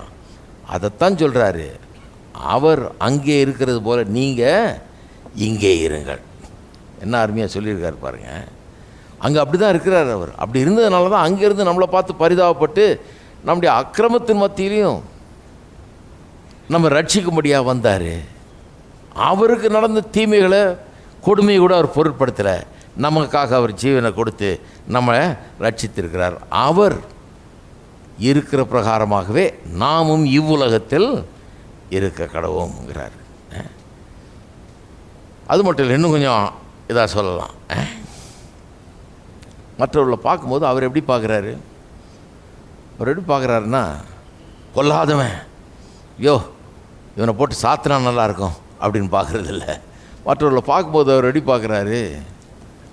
அவன் ஒரு அழிந்து கொண்டிருக்கிற ஒரு ஆத்மா, கடவுளை தெரியாமல் கடவுளுடைய சாயலில் உண்டாக்கப்பட்டிருக்கிறான். ஆனால் அவன் அழிவை நோக்கி போய் கொண்டிருக்கிறான். காணாமற் போன ஆடு மாதிரி, அவன் வழி தப்பி திரிகிறவன் மாதிரி, ஒன்றும் தெரியாதவன் மாதிரி பண்ணுறான். அக்கிரமம், ரொம்ப கேடான காரியங்களை பண்ணுறான், ரொம்ப மோசமாக நடந்துக்கிறான். ஆனால் அவன் பிசாசுக்கும் பாவத்துக்கும் அடிமையாக இருக்கிறான். ஆகவே தான் அப்படி பண்ணுறான். அவன் பரிதபிக்கப்படத்தக்கவன் அப்படின்னு சொல்லி அவனை குறித்து உடனே பரிதாபப்படுறாரு பாருங்க. அதை நினச்ச உடனே பரிதாபப்படுறாரு. நம்ம கூட when we see others, we must see them as souls lost in slavery to sin and Satan. நாம் கூட மற்றவர்களை பார்க்கும்போது அழிந்து போகிற ஆத்துமாக்களாக, கெட்டு அழிவுக்கு நேராக போய் கொண்டிருக்கிற ஆத்துமாக்களாக அவர்களை காண வேண்டும். அப்படி பார்த்த உடனே அவருடைய பெர்ஸ்பெக்டிவ் வந்துடுது. அவர் இருக்கிற பிரகாரமாக நாமும் இவ்வுலகத்தில் இருக்க முடியுது. ஏன்னா அவருடைய அவுட்லுக்கோடு நம்ம பார்க்குறோம். அவர் பார்க்குற விதமாக நாம் பார்க்குறோம். அழிந்து போகிற ஆத்மாவாக, கெட்டு போகிற, தேவனை குறித்து அறிவில்லாமல் செய்யக்கூடாதெல்லாம் செஞ்சு அழிஞ்சு போயிட்டுருக்கிற ஒரு முட்டாளை போல் அவன் இருக்கிறான். பாவிக்கு அடிமையாக இருக்கிறான். அப்போ அவனை குறித்து அவனை கொல்லணும், அவனை அழிக்கணுன்ற புத்தி வரல நமக்கு. அவனை ரட்சிக்கணும், அவனுக்கு எப்படியாவது சுவிசேஷத்தை சொல்லணும், அவனுக்கு எப்படியாவது ஜெபம் பண்ணணும், அவன் எப்படியாவது ரட்சிப்புக்குள்ளே வரணும், அவன் ஆண்டவரை தெரிஞ்சுக்கணும் அப்படின்னு வேறு விதமாக அவனை பார்க்க ஆரம்பிக்கிறோம். கர்த்தர் அப்படி பார்த்ததுனால தான் நம்ம இன்றைக்கி இங்கே உட்காந்துருக்குறோம். நம்மளை பார்த்து இவ்வளோ அக்கிரமம் நானும் பார்த்துட்ருக்கிறேன், அவங்க தாத்தா காலத்துலேருந்து அக்கிரமம் பண்ணிட்டுருக்குறாங்க, விடக்கூடாது அப்படின்னு பார்த்துருந்தாருன்னா நம்ம யாருமே இங்கே இருக்க மாட்டோம் இல்லையா? ஒரு ஆள் கூட இங்கே இருக்கவே மாட்டோம். நம்ம மெரிட்டில் வந்திருந்தோம்னா கர்த்தருக்கு முன்னாலே எல்லாம் பாவிகள், எல்லாரும் பாவம் செய்தி ஏகமாய் கெட்டு போனார்கள்ன்றது. ஒரு ஆள் கூட தப்பி இருக்க முடியாது.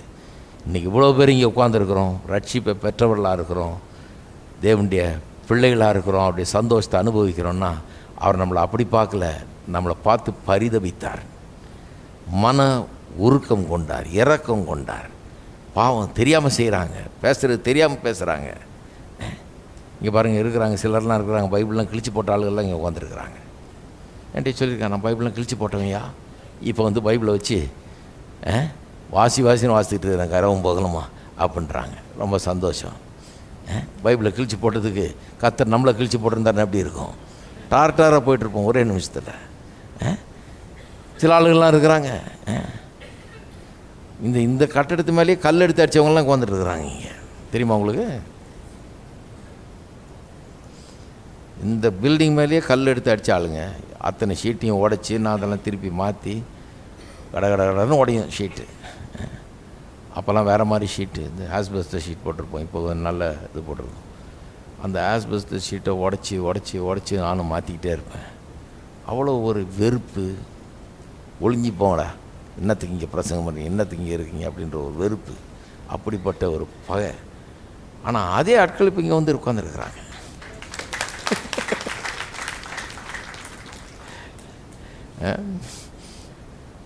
அப்படி பண்ணப்போ இங்கே இருக்க ஒருத்தனுக்கு கோவம் வந்துடுச்சு பாருங்க. அவன் போய் செவுத்தில் ஏறி நின்றுட்டான். யார் அவன் பார்த்துடலாம், அவன் அவ்வளோ கோவம் ஒரு அளவுக்கு பண்ணுறாங்க, அடித்து உடைக்கிறது இதெல்லாம் பண்ணுறது. ஆனால் கர்த்தர் அவர்களை பார்த்து பரிதாபப்படுறார்.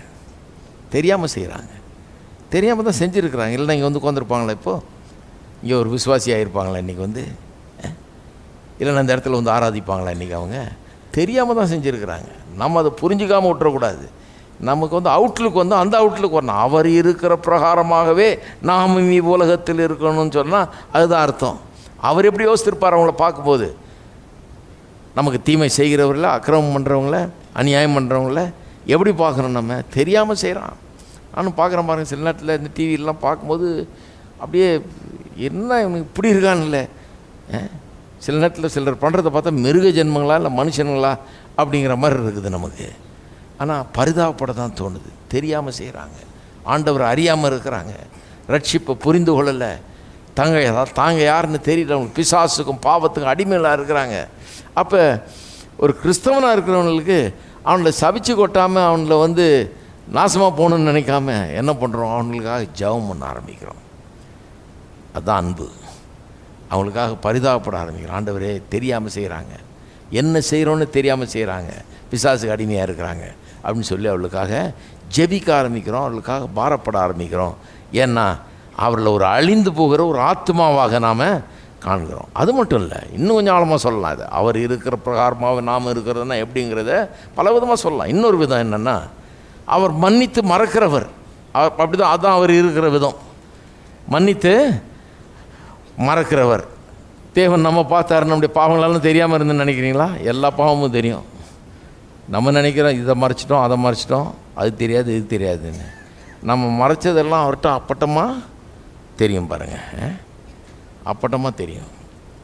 இப்போ வெளிநாட்டிலலாம் ட்ராவல் பண்ணிங்கன்னா பாருங்கள், இப்போ இந்த தீவிரவாதமெல்லாம் வந்துட்டதுனால எதையாவது நம்ம வேண்டாது எடுத்துகிட்டு வரோமான்னு பார்க்குறதுக்கு டோட்டலாக எக்ஸ்ரே மாதிரி வச்சுருக்கிறாங்க பாருங்கள். எல்லாத்தையும் காட்டுறது உள்ள. நீங்கள் ஒன்றுத்தையும் மறைக்க, ஒரு சின்ன ஒரு தினோண்டு பின் வச்சுருந்தீங்கன்னா கூட அது தெரியும் க்ளீனா. இங்கே வா, எங்கே இருக்குதுன்னு கரெக்டாக அவங்க காட்டுவாங்க. நம்மளே மறந்துருப்போம் எங்கே வச்சோன்னு. அவங்களும் இதில் இருக்குது சார், இதில் இந்த இது எடுங்க அப்படின்வான். அந்த அளவுக்கு கரெக்டாக மிஷின்லாம் கண்டுபிடிச்சிருக்காங்க. கர்த்தர் அந்த மிஷினை காட்டிலும் ஒரு கோடி மடங்கு அறிவுள்ளவராக இருக்கிறாரு. நம்மளை பார்க்கும்போது நமக்குள்ளே இருக்கிற அந்த தீய குணம், அது இது எல்லாத்தையும் பார்க்குறாரு பாருங்க. எல்லாத்தையும் பார்த்து அவ்வளோத்தையும் அறிஞ்சு நம்ம அக்கிரமத்தெல்லாம் புரிஞ்சு வச்சுக்கிட்டு தான் நம்மளை மன்னிச்சார். அது கொஞ்சம் யோசித்து பாருங்கள். அவ்வளவு அநியாயம் பண்ணியிருந்தோம், இருந்தாலும் நம்மளை மன்னிச்சார். செய்யக்கூடாதெல்லாம் செய்தோம், நம்மளை மன்னிச்சார். மன்னித்தது மட்டும் இல்லை, அந்த பாவங்களை கிழக்குக்கும் மேற்குக்கும் எவ்வளோ தூரமோ அவ்வளோ தூரம் அகற்றி போட்டாராம். மறதி கடலின் ஆழத்தில் கொண்டு போய் போட்டாராம். இனிமேல் வெளியே வராதபடிக்கு மறந்து போனார் பாருங்கள். அவர் வந்து சர்வ வல்லவர், அவருக்கு அதை முடியும். மறக்கிறதுங்கிறது சும்மா ஒரு பல்க் எரேசர்னு சொல்லுவாங்க இல்லையா, அந்த காலத்தில் டேப்பில் ரெக்கார்ட் பண்ணுவோம் நாங்கள், அந்த மெசேஜஸ் எல்லாம் டேப்பில் ரெக்கார்ட் பண்ணுவோம். அப்போது ஒரு இது இருந்துச்சு, பல்க் எரேசர். அதை கொண்டாந்து இப்படின்னா போதும், அந்த 1 மணி நேரம் பிரசங்கம் பண்ணது அப்படியே அழிஞ்சிடும், அவ்வளோதான். அந்த டேப்பை மறுபடியும் யூஸ் பண்ணலாம், க்ளீன் ஆகிடும் அந்த டேப்பு. அது உள்ள ஏதோ ஒரு இது வச்சுருக்காங்க, ஒரு சக்தி, அது எரேஸ் பண்ணிவிடுது டேப்பை. அதுக்கு முன்னாடிலாம் ரன் பண்ணி எரேஸ் பண்ணணும். 1 மணி நேரம் டேப்பை 1 மணி நேரம் ரன் பண்ணி அதை எரேஸ் பண்ணணும், அதெல்லாம் பண்ணணும். பல்க் எரேஸ் எப்படி காமிச்சாலே போயிடும். அப்போ ஆண்டவர் வந்து நினச்ச மாத்திரத்தில் தன்னுடைய மைண்ட்லேருந்து அப்படியே மன்னிச்சிட்றாரு, அப்படியே எரேஸ் பண்ணிடு சுத்தமாக. எதை எரேஸ் பண்ணுறாரு? நம்முடைய பாவங்களை, நம்முடைய குறைகளை, குற்றங்களை எல்லாத்தையும் எரேஸ் பண்ணிடுறாரு. நீங்கள் சொல்லலாம், ஐயா அவர் சர்வ வல்லவர், அப்படி பண்ண முடியும், நம்மால் எப்படி பண்ண முடியும்? நான் ஒத்துக்கிறேன், நம்மால் பண்ணுறது ரொம்ப கஷ்டம்தான்.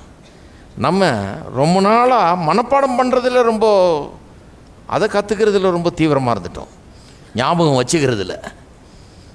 ஹலோ, பள்ளிக்கூடத்தில் போய் சேர்ந்த உடனே நர்சரி ஸ்கூல்லேருந்தே ஆரம்பிச்சிடுறாங்க.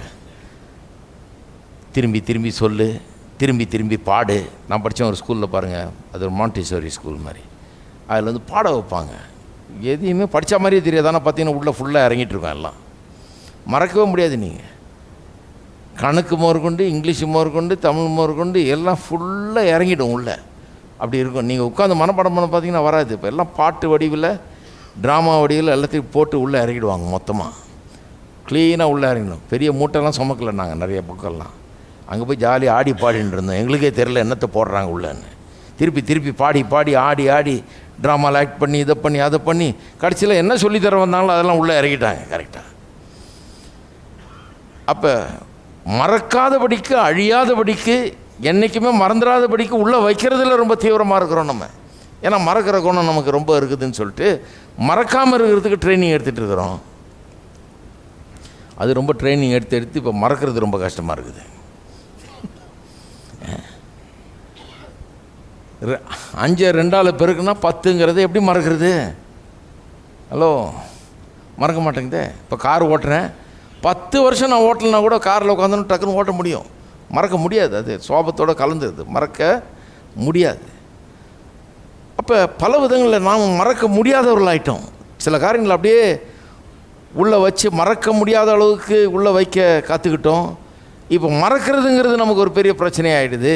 எப்படி மறக்கிறது? நான் சொல்கிறேன், மனிதர்களாகிய நாம் சர்வ வல்லவர்கள் இல்லை. ஆனால் கர்த்தருடைய கிருபையில் மறக்க நாம் கற்றுக்கொள்ள வேண்டும். எப்படி ஞாபகப்படுத்த கற்றுக்கொள்கிறோமோ, எப்படி பரீட்சைக்கு படிக்கும்போது படிச்சுட்டு கரெக்டாக ஞாபகம் வச்சுக்கிறதுக்குன்னு கற்றுக்கிறோமோ, ஞாபகம் வச்சுக்கிறது எப்படி கற்றுக்குறோம்?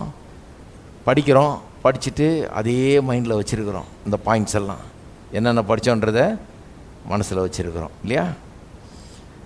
அப்புறம் சொல்லி சொல்லி பார்த்துக்குறோம், திருப்பி திருப்பி திருப்பி, இல்லைங்களா? கரெக்டாக நான் அப்படி தான் படிக்கிறீங்களா நீங்களும்? இப்போ சொல்லி சொல்லி பார்த்துக்குறோம்.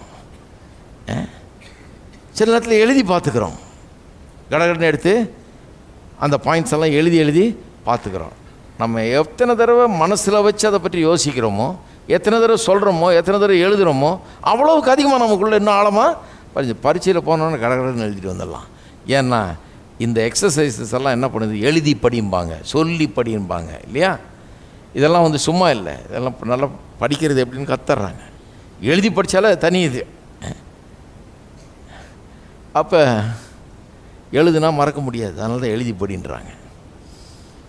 சொன்னால் சொல்லிகிட்டே இருந்தால் மறக்க முடியாது, அதனால தான் அந்த வாய்ப்பாடெல்லாம் திருப்பி திருப்பி திருப்பி சொல்கிறோம். திருப்பி திருப்பி திருப்பி சொல்லிட்டு காலம் ஒன்று வரும், டக்குன்னு எதை வேணால் புல் அவுட் பண்ணலாம். அதுலேருந்து ஒரு ஐட்டமை டக்குன்னு புல் அவுட் பண்ண முடியுது நம்மளால். அப்படி வந்துடுது இல்லையா? அப்போ எப்படி மறக்கிறது? எப்படி மறக்கிறவர்களாக மாறுறது? எப்படி மறக்க கற்றுக்கிறது? எப்படி மறக்க கற்றுக்கிறதுனா, இதை சொல்கிறத முதல்ல நிறுத்தணும். அவங்க எப்படி பண்ணிட்டாங்க, இவங்க அப்படி பண்ணிட்டாங்க, இந்த கதையை பேசுகிறத நிறுத்தணும். அதையே நினச்சி பார்க்குறதையும் நிறுத்தணும். சொல்லலாம், பார்க்காம இருக்க முடியலைங்க, பேசாமல் இருக்க முடியல, என்ன பண்ணானுங்க அக்கிரமம். ஆமாம், எனக்கு கூட அப்படி தான் இருக்குது, நிறைய பண்ணியிருக்கிறாங்க. ஆனால் நான் ஒன்று கண்டுபிடிச்சிட்டேன், சொல்லிகிட்டு இருக்கிற வரைக்கும் அதே திருப்பி திருப்பி மைண்டில் வந்திருக்கு. அன்றைக்கி பூரா டென்ஷன் ஆகிடுது, பசிக்க கூட மாட்டேங்குது. இந்த டென்ஷனால் நிறைய இருக்குது. அதனால் அதை பற்றி நினைக்கிறத நிறுத்தணும், சொல்கிறத நிறுத்தணும். நினைக்கிறதையும் சொல்கிறதையும் நிறுத்திட்டாலே அது நம்முடைய உள்ளத்தில் இராமல் போயிடும், சீக்கிரம் இராமல் போயிடும். அதுக்கப்புறம் திடீர்னு நான் பார்த்துருக்கேன், எத்தனையோ வருஷம் போது யாராவது கேட்கும்போது அவங்க என்ன பண்ணாங்கன்னே மறந்து போச்சு. எனக்கு என்னத்தையோ பண்ணானுங்க தெரியும், எனக்கு லேசாக ஞாபகம் இருக்குது. ஆனால் அந்த டீட்டெயிலாக சொல்ல முடியல, இப்போ டக்குன்னு வரமாட்டேங்குது. அது டெய்லி சொல்லி ப்ராக்டிஸ் பண்ண தானே நல்லா வரும். ஒரு டெஸ்ட்டு வச்சு என்னெல்லாம் பண்ணாங்கன்னு எழுதுனா இப்போ என்னால் எழுதுறதுக்கு அவ்வளோ கரெக்டாக வராது. 35 மார்க் வாங்க முடியாது, ஃபெயில் தான் ஆகிடுவேன். ஓரளவுக்கு எழுதலாம், அவ்வளோ வராது. ஏன்னா மறக்க கற்றுக்கொள்ள வேண்டும். எப்படி மறக்கிறது? எப்படி மறக்கிறது வந்து நமக்கு வந்து இன்ஸ்டண்ட்டாக டான் வர்றதில்லை. It is something learned, it's a learned behaviour. கற்றுக்கொள்ள வேண்டியது. எப்படி கற்றுக்கொள்கிறது? முதல்ல அதை பற்றி பேசுகிறத நிறுத்தணும். எதை பேசுகிறோமோ அதுதான் நம்முடைய நினைவில் தங்குது. நினைவில் ஏதாவது வைக்கணுமா, பேசுனீங்கன்னா அது நினைவில் வந்துடும். நினைவுலேருந்து ஒன்றை அகட்டணுமா, அதை பற்றி பேசவே பேசாதீங்க, அந்த சப்ஜெக்டையே எடுக்காதீங்க. அதுக்கப்புறம் வரவே வராது. அது அப்படியே மறைஞ்சு அதிகமாக மறைஞ்சு அது ஒன்றும் இல்லாமல் போயிடும். அப்போ எதையா மறக்கணுமா, மறக்க வேண்டிய விஷயங்கள் இருக்குதா? மறந்தால் நல்லாயிருக்கும். இது மறந்தால் தான் நான் சந்தோஷமாக இருப்பேன். இவ்வளோ பெரிய தீமை எப்படி மறக்குதுன்னு தெரியல, தினந்தோறும் என்னை வந்து வாட்டுது அதுன்னு சொல்கிறவங்களுக்கு சொல்கிறேன். அதை பற்றி யார்கிட்டையும் இனிமேல் பேசுகிறதில்லன்னு ஒரு தீர்மானம் எடுத்துருங்க. அதை வாயை திறந்து இனிமேல் வாயால் நான் அதை சொல்கிறது இல்லைங்கிற ஒரு தீர்மானத்தை எடுங்க. அந்த தீர்மானத்தை எடுத்துட்டிங்கன்னா கண்டிப்பாக உங்கள் நினைவிலிருந்தே அது போயிடும். நாளைக்கு சொல்ல முயற்சி எடுத்திங்கன்னா கூட அது சரியாக வராது.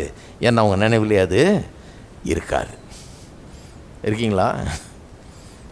மறதி கடல் மாதிரி எங்கேயோ போய்டும் அது. பாருங்கள், யோசித்து பாருங்கள். ஏதோ சில காரியங்களை பற்றி நம்ம ரொம்ப நாளாச்சு பேசி நினச்சி பார்த்து அது அப்படியே மறந்து போயிடுறோம். கம்ப்ளீட்டாக டோட்டலாக மறந்துடுது. எப்படி சில ஆட்கள் எல்லாம் மறந்துடுறோம். சிலர் பார்க்குறோம் 10 வயசில் நம்ம கூட படிச்சிருப்பான், ஒருத்தன் வந்து என் கூட தானே படித்தேன், நீ தெரியலையா அப்படிமா.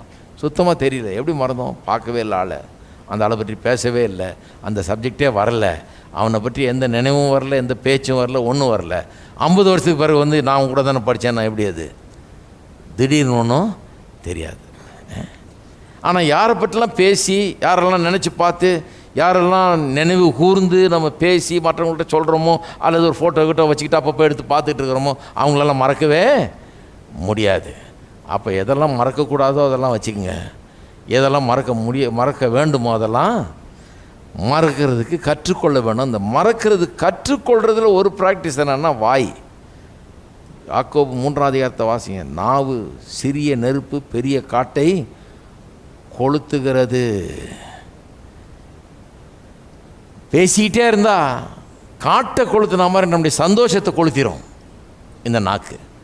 பேசிக்கிட்டே இருந்தால் அவங்க என்ன செஞ்சாங்க, என்ன தீமை பண்ணாங்க, இப்படி பண்ணாங்க, அப்படி பண்ணாங்கன்றதை திருப்பி திருப்பி சொல்லிகிட்டு இருந்தா சிறிய நெருப்பு பெரிய காட்டை கொளுத்துற மாதிரி நம்ம சந்தோஷம் சமாதானத்தை அதை அழித்து விடும், ஒன்றும் இல்லாமல் ஆக்கிடும். சந்தோஷமில்லாத ஒரு வாழ்க்கையை அதை மாற்றிடும் நம்ம வாழ்க்கையை. அதனால் ஜாகிரதையாக இருக்கணும். பாருங்கள், இந்த மத்தேயு 5ஆம் அதிகாரத்தில் இதை வாசிக்கிறேன் பாருங்கள். திரும்ப மத்தேயு 5க்கு போங்க. மலை பிரசங்கத்தில் இயேசு சொல்கிறாரு 44ஆம் வசனத்திலிருந்து, நான் உங்களுக்கு சொல்லுகிறேன், உங்கள் சத்துருக்களை சிநேகியுங்கள், உங்களை சபிக்கிறவர்களை ஆசீர்வதியுங்கள். முடியாதுன்னு சொல்லியிருக்க மாட்டார். அவரே சொல்லியிருப்பார், இது என்னால் முடியும், உங்களால் முடியாதுன்னு. அவர் சொல்கிறார், சிநேகியுங்கள், ஆசீர்வதியுங்கள், சத்துருக்களை சபிக்கிறவர்கள் ஆசீர்வதியுங்கள், சத்துருக்களை சிநேகியுங்கள், உங்களை பாய்க்கிறவர்களுக்கு நன்மை செய்யுங்கள், உங்களை நிந்திக்கிறவர்களுக்காகவும் உங்களை துன்பப்படுத்துகிறவர்களுக்காகவும் ஜெபம் பண்ணுங்கள். நல்லா கவனிங்க. செய்யுங்கள், ஆசீர்வதியுங்கள், நன்மை செய்யுங்கள், ஜெபம் பண்ணுங்கள். அப்போ ஜெபம் பண்ணும்போது, நன்மை செய்யும்போது அதெல்லாம் பாசிட்டிவ் ஆக்ட்ஸ். பாருங்கள், ஒரு காரியத்தை செய்கிறீங்க, சொல்கிறீங்க, எல்லாம் பண்ணுறீங்க, ஆனால் அது நல்ல காரியம். நன்மை செய்கிறீங்க, ஜெபம் பண்ணுறீங்க அவங்களுக்காக, இல்லையா? ஸ்நேகிக்கிறீங்க, ஆசீர்வதிக்கிறீங்க. ஆசீர்வாதம்னா நல்ல வார்த்தைகளை கூறுவது, அதுதான் ஆசீர்வாதம். பெனடிக்ஷன் இங்கிலீஷ் ஃப்ரெஞ்சில் வருது. பெனேன்னா குட், டிக்ஷன்னா வார்த்தை, அதுதான் ஆசீர்வாதம். பெனடிக்ஷன் போடுறோம் இல்லையா, ஆசீர்வாதம் கூறுறோம், நல்ல காரியங்களை கூறுவது. அப்போ யாரை பாய்க்கிறீங்களோ அல்லது யார் உங்களை பாய்க்கிறாங்களோ அவரை பற்றி நல்ல காரியங்களை கூறுங்கள். வாயை திறந்து பேசி தான் ஆகணும்னா நல்ல காரியங்களை கூறுங்க. நல்ல காரியம் எதுவும் வரலன்னா ஃபஸ்ட்டு ஸ்டெப்பு கொஞ்சம் அமைதலாக இருந்துட வேண்டியதான், ஒன்றுமே சொல்லாமல் இருந்துட. ஆக மொத்தத்தில் அதை பேசாத இருங்க. பேசுனா நன்மையை பேசுங்க. பேசுனா என்ன ஆகும், அதை ப்ராக்டிஸ் பண்ணுறது ரொம்ப சுலபமாக மாறிடும். அப்புறம் பாருங்கள், இப்படி செய்வதனால் 40, நீங்கள் பரலோகத்தில் இருக்கிற பிதாவுக்கு புத்திரராக இருப்பீர்கள். அவர் தீயோர் மேலும் நல்லோர் மீதும் தமது சூரியனை உதிக்க பண்ணி நீதி உள்ளவர் மேலும் அநீதி உள்ளவர் மேலும் மழையை பெய்ய பண்ணுகிறார். இப்போ பாருங்கள், உங்களை ஸ்நேகிக்கிறவர்களையே நீங்கள் ஸ்நேகிப்பீர்களானால் உங்களுக்கு பலன் என்ன? ஆயக்காரரும் அப்படியே செய்கிறார்கள் அல்லவா? உங்கள் சகோதரி மாத்திரம் வாழ்த்துவீர்களானால் நீங்கள் விசேஷித்து செய்கிறது என்ன? ஆயக்காரரும் அப்படி செய்கிறார்கள் அல்லவா? ஆகையால் பரலோகத்தில் இருக்கிற உங்கள் பிதா பூரண சற்குணராக இருக்கிறது போல நீங்களும் பூரண சற்குணராக இருக்க கடவீர்கள். அவர் அங்கே எப்படி இருக்கிறாரோ அதே போல் நீங்களும் உலகத்தில் எப்படி இருங்கன்னு சொல்கிறது தான் எப்படி சொல்கிறார் அவர். யோவான் என்ன சொல்கிறாரு? அவர் இருக்கிறது போலவே இருக்கிற பிரகாரமாகவே நாமும் இவ்வுலகத்தில் இருக்கிறோம்ன்றார். அதே தான் இப்படி சொல்கிறாரு. பரலோகத்தில் இருக்கிற பிதா பூரண சற்குணராக இருக்கிறது போல, இங்கிலீஷில் நல்லா வந்திருக்கு, பர்ஃபெக்டாக இருக்கிறது போல, பர்ஃபெக்டாக இருக்கிறது போல நீங்களும் பர்ஃபெக்டாக இருங்கன்றார். அப்போ பர்ஃபெக்டாக இருக்க முடியுமா? எப்படி பர்ஃபெக்டாக இருக்க முடியும்? ஒன்றும் இல்லை, இந்த அன்பு பர்ஃபெக்ட் பண்ணிட்டாலே பர்ஃபெக்ஷன் வந்துடும். இந்த அன்பை பர்ஃபெக்டாக ப்ராக்டிஸ் பண்ண கற்றுக்கிட்டாலே பெர்ஃபெக்ஷனு வந்துடுது. பர்ஃபெக்டாக இருக்க முடியுமானா இதுதான் வழி பர்ஃபெக்டாக இருக்கிறதுக்கு. அவர் அன்பு கூர்ந்தது போல, அவர் நினச்சது போல அவர் நம்ம பார்த்தது போல் பார்த்து மற்றவர்களை பார்த்து அன்பு கூர்ந்து நன்மையான காரியங்களை செய்யும்போது பர்ஃபெக்ட் ஆகிடுறோம். பாருங்கள், பர்ஃபெக்ஷன்ன்றது அச்சீவபிள் ஆகிடுது. அன்பு பர்ஃபெக்ட் ஆகும்போது நாம் தேவனை போல் ஆயிடுறோம். அன்பில் பர்ஃபெக்ட் ஆகும்போது அப்போ இதுக்கான வேலையில் நம்ம இறங்க வேண்டியதாக இருக்குது, ப்ராக்டிஸ் பண்ண வேண்டியதாக இருக்குது, ப்ராக்டிஸில் கொண்டு வரணும். ஸோ அன்பிலே நிலைத்திருக்கிறவன் அப்படின்றார். அன்பில் நிலைத்திருக்கிறத பற்றி சொன்னோம். இப்போ நிலைச்சிருக்கிறத பற்றி சுருக்கமாக சொல்லிடுறேன். நிலைத்திருக்கிறதுன்ற வார்த்தையை நிறைய யோவான் பயன்படுத்துகிறாரு. பைபிள்லேயே நல்லா அருமையாக வருது.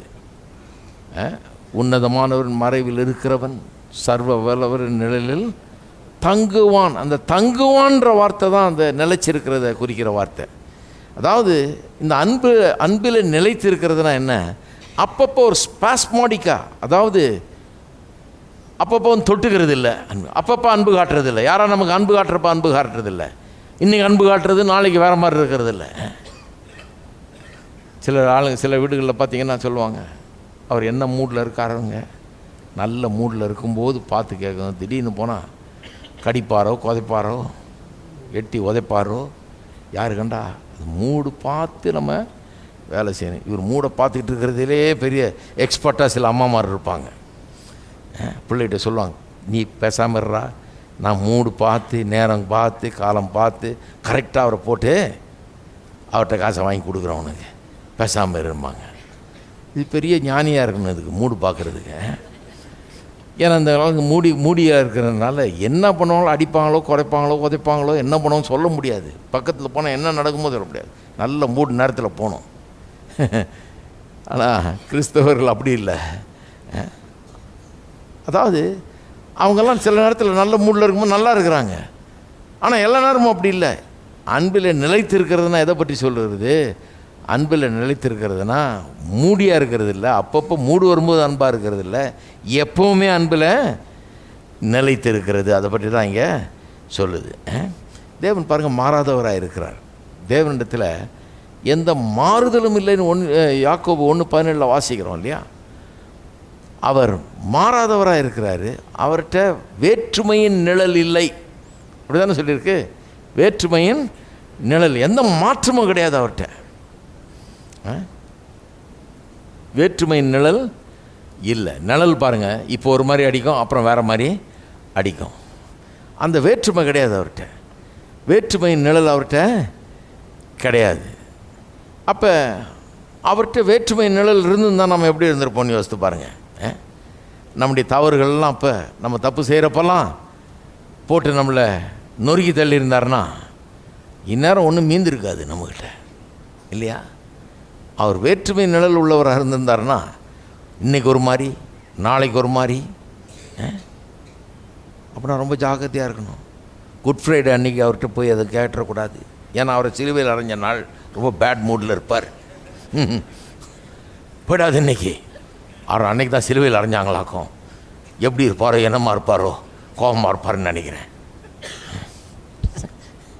கிடையாது, அவர்கிட்ட வேற்றுமை நிழல் கிடையாது. பாருங்கள், அவர் ஒரே மாதிரி இருக்கார்.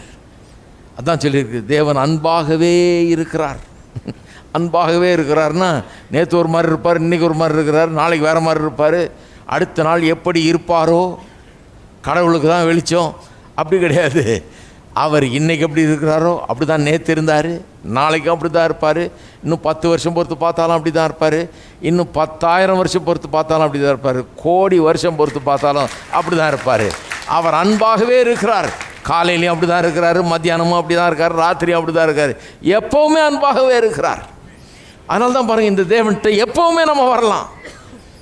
எப்போவுமே நம்மளை எட்டி உதைக்கிறது இல்லை, எப்போவுமே நம்மளை வந்து கடிக்கிறது கொதறது கிடையாது. என்ன பண்ணுவாரோன்ற அந்த எண்ணமே கிடையாது. என்ன பண்ணுவார்னு நல்லா தெரியும் நமக்கு. அவர் அன்பாகவே இருக்கிறார். எல்லாம் சொல்லுங்கள், அன்பாகவே இருக்கிறார். அப்போ எப்படி இதை நாம் ப்ராக்டிஸ் பண்ணுறது? அவரை மாதிரியே நம்ம இருக்கணும்னா, அதுவும் இந்த அன்பில் நிலைச்சிருக்கணும்னா நாம் எப்படி பண்ணுறது? அதை சிலர் சொல்கிறாங்க, இது இம்பாசிபிள்யா, இதெல்லாம் நீங்கள் பிரசங்கம் பண்ணுறீங்க, இது எப்படி செய்கிறது? நம்ம மனுஷர்கள் நம்ம அன்பில் நிலைத்திருக்க முடியுமா? நம்ம இன்றைக்கி ஒரு மாதிரி இருப்போம், நாளைக்கு ஒரு மாதிரி இருப்போம், நாளைக்கு சூழ்நிலை வேறு இல்லையா? அப்போ நம்ம மாறாமல் இருக்க முடியாது இல்லையா, இம்பாசிபிள் அப்படின்றாங்க. ஒரு விதத்தில் பார்க்க போனீங்கன்னா கிறிஸ்டியன் லைஃப்ன்றது எல்லாருக்கும் பாசிபிள் கிடையாது. எல்லாரும் ஒரு நல்ல கிறிஸ்தவ வாழ்க்கை வாழ முடியாது. ஒன்லி ட்ரூ கிறிஸ்டியன்ஸ், மறுபடியும் பிறந்தவர்கள் மட்டுமே இப்படிப்பட்ட வாழ்க்கையை வாழ முடியும். ஆனால் மறுபடியும் பிறந்தவர்கள் எல்லாரும் வாழ முடியும். அப்படி மறுபடியும் பிறக்காதவர்கள் யாருமே இதை பண்ணி வாழ முடியாது. அதாங்க ஏன் மறுபடியும் பிறந்தவர்கள் தான் வாழ முடியும்னு சொல்கிறேன். ஏன்னா மறுபடியும் பிறந்தவர்களுக்கு தான் அந்த தெய்வீக அன்பு அவர்களுக்குள்ளே ஊற்றப்பட்டிருக்கிறது. மற்றவர்களுக்கு அந்த அன்பு இல்லையே, கொடுக்கப்படலையே. இந்த அன்பு தேவனால் உண்டாயிருக்குன்னு சொல்கிறார் யோவான். அங்கேருந்து வர்ற அன்பு அங்கேருந்து தான் வரணும். இது அப்போ அங்கேருந்து எப்போ வருது? ஒரு மனுஷன் ரட்சிக்கப்படுறப்ப, ஆண்டவரை ஏற்றுக்கொள்கிறப்ப அந்த தேவ அன்பு அவனுக்குள்ளே ஊற்றப்படுகிறது, கொடுக்கப்படுகிறது. மனுஷனாய் பிறந்தவனுக்கு மனுஷனாக பிறந்த போது கிடைக்காத ஒன்று, வித்தியாசமான ஒரு சுவாபம் இன்றைக்கு அவனுக்குள்ளே வருகிறது. இந்த தேவனுடைய அன்பு அவனுக்குள்ளே ஊற்றப்படுகிறது. அதனால் மறுபடியும் பிறந்தவர்கள் மட்டுமே இப்படி இருக்க முடியும். இம்பாசிபிள் தான். ஆமாம். அப்போ எப்படி இதை நம்ம தரவாக ப்ராக்டிஸ் பண்ண முடியும்? ஒரு காரியத்தை முதல்ல சொல்லிட்டேன். வாயை கரெக்டாக யூஸ் பண்ண வேணும். பேசாமல் இருந்தாலே கரெக்டாகிடும். பேசாமல் இருந்தால் நினைக்காமல் இருப்போம், நினைக்காமல் இருந்தால் மறந்து போயிடும். அது பெரிய சீக்ரெட் வாழ்க்கையில் இல்லையா? அது மட்டும் இல்லாமல் எந்த சூழ்நிலையை சந்திக்கும் போதும் எப்போவுமே திரும்பி பார்க்கணும். எங்கே பார்க்கணும்?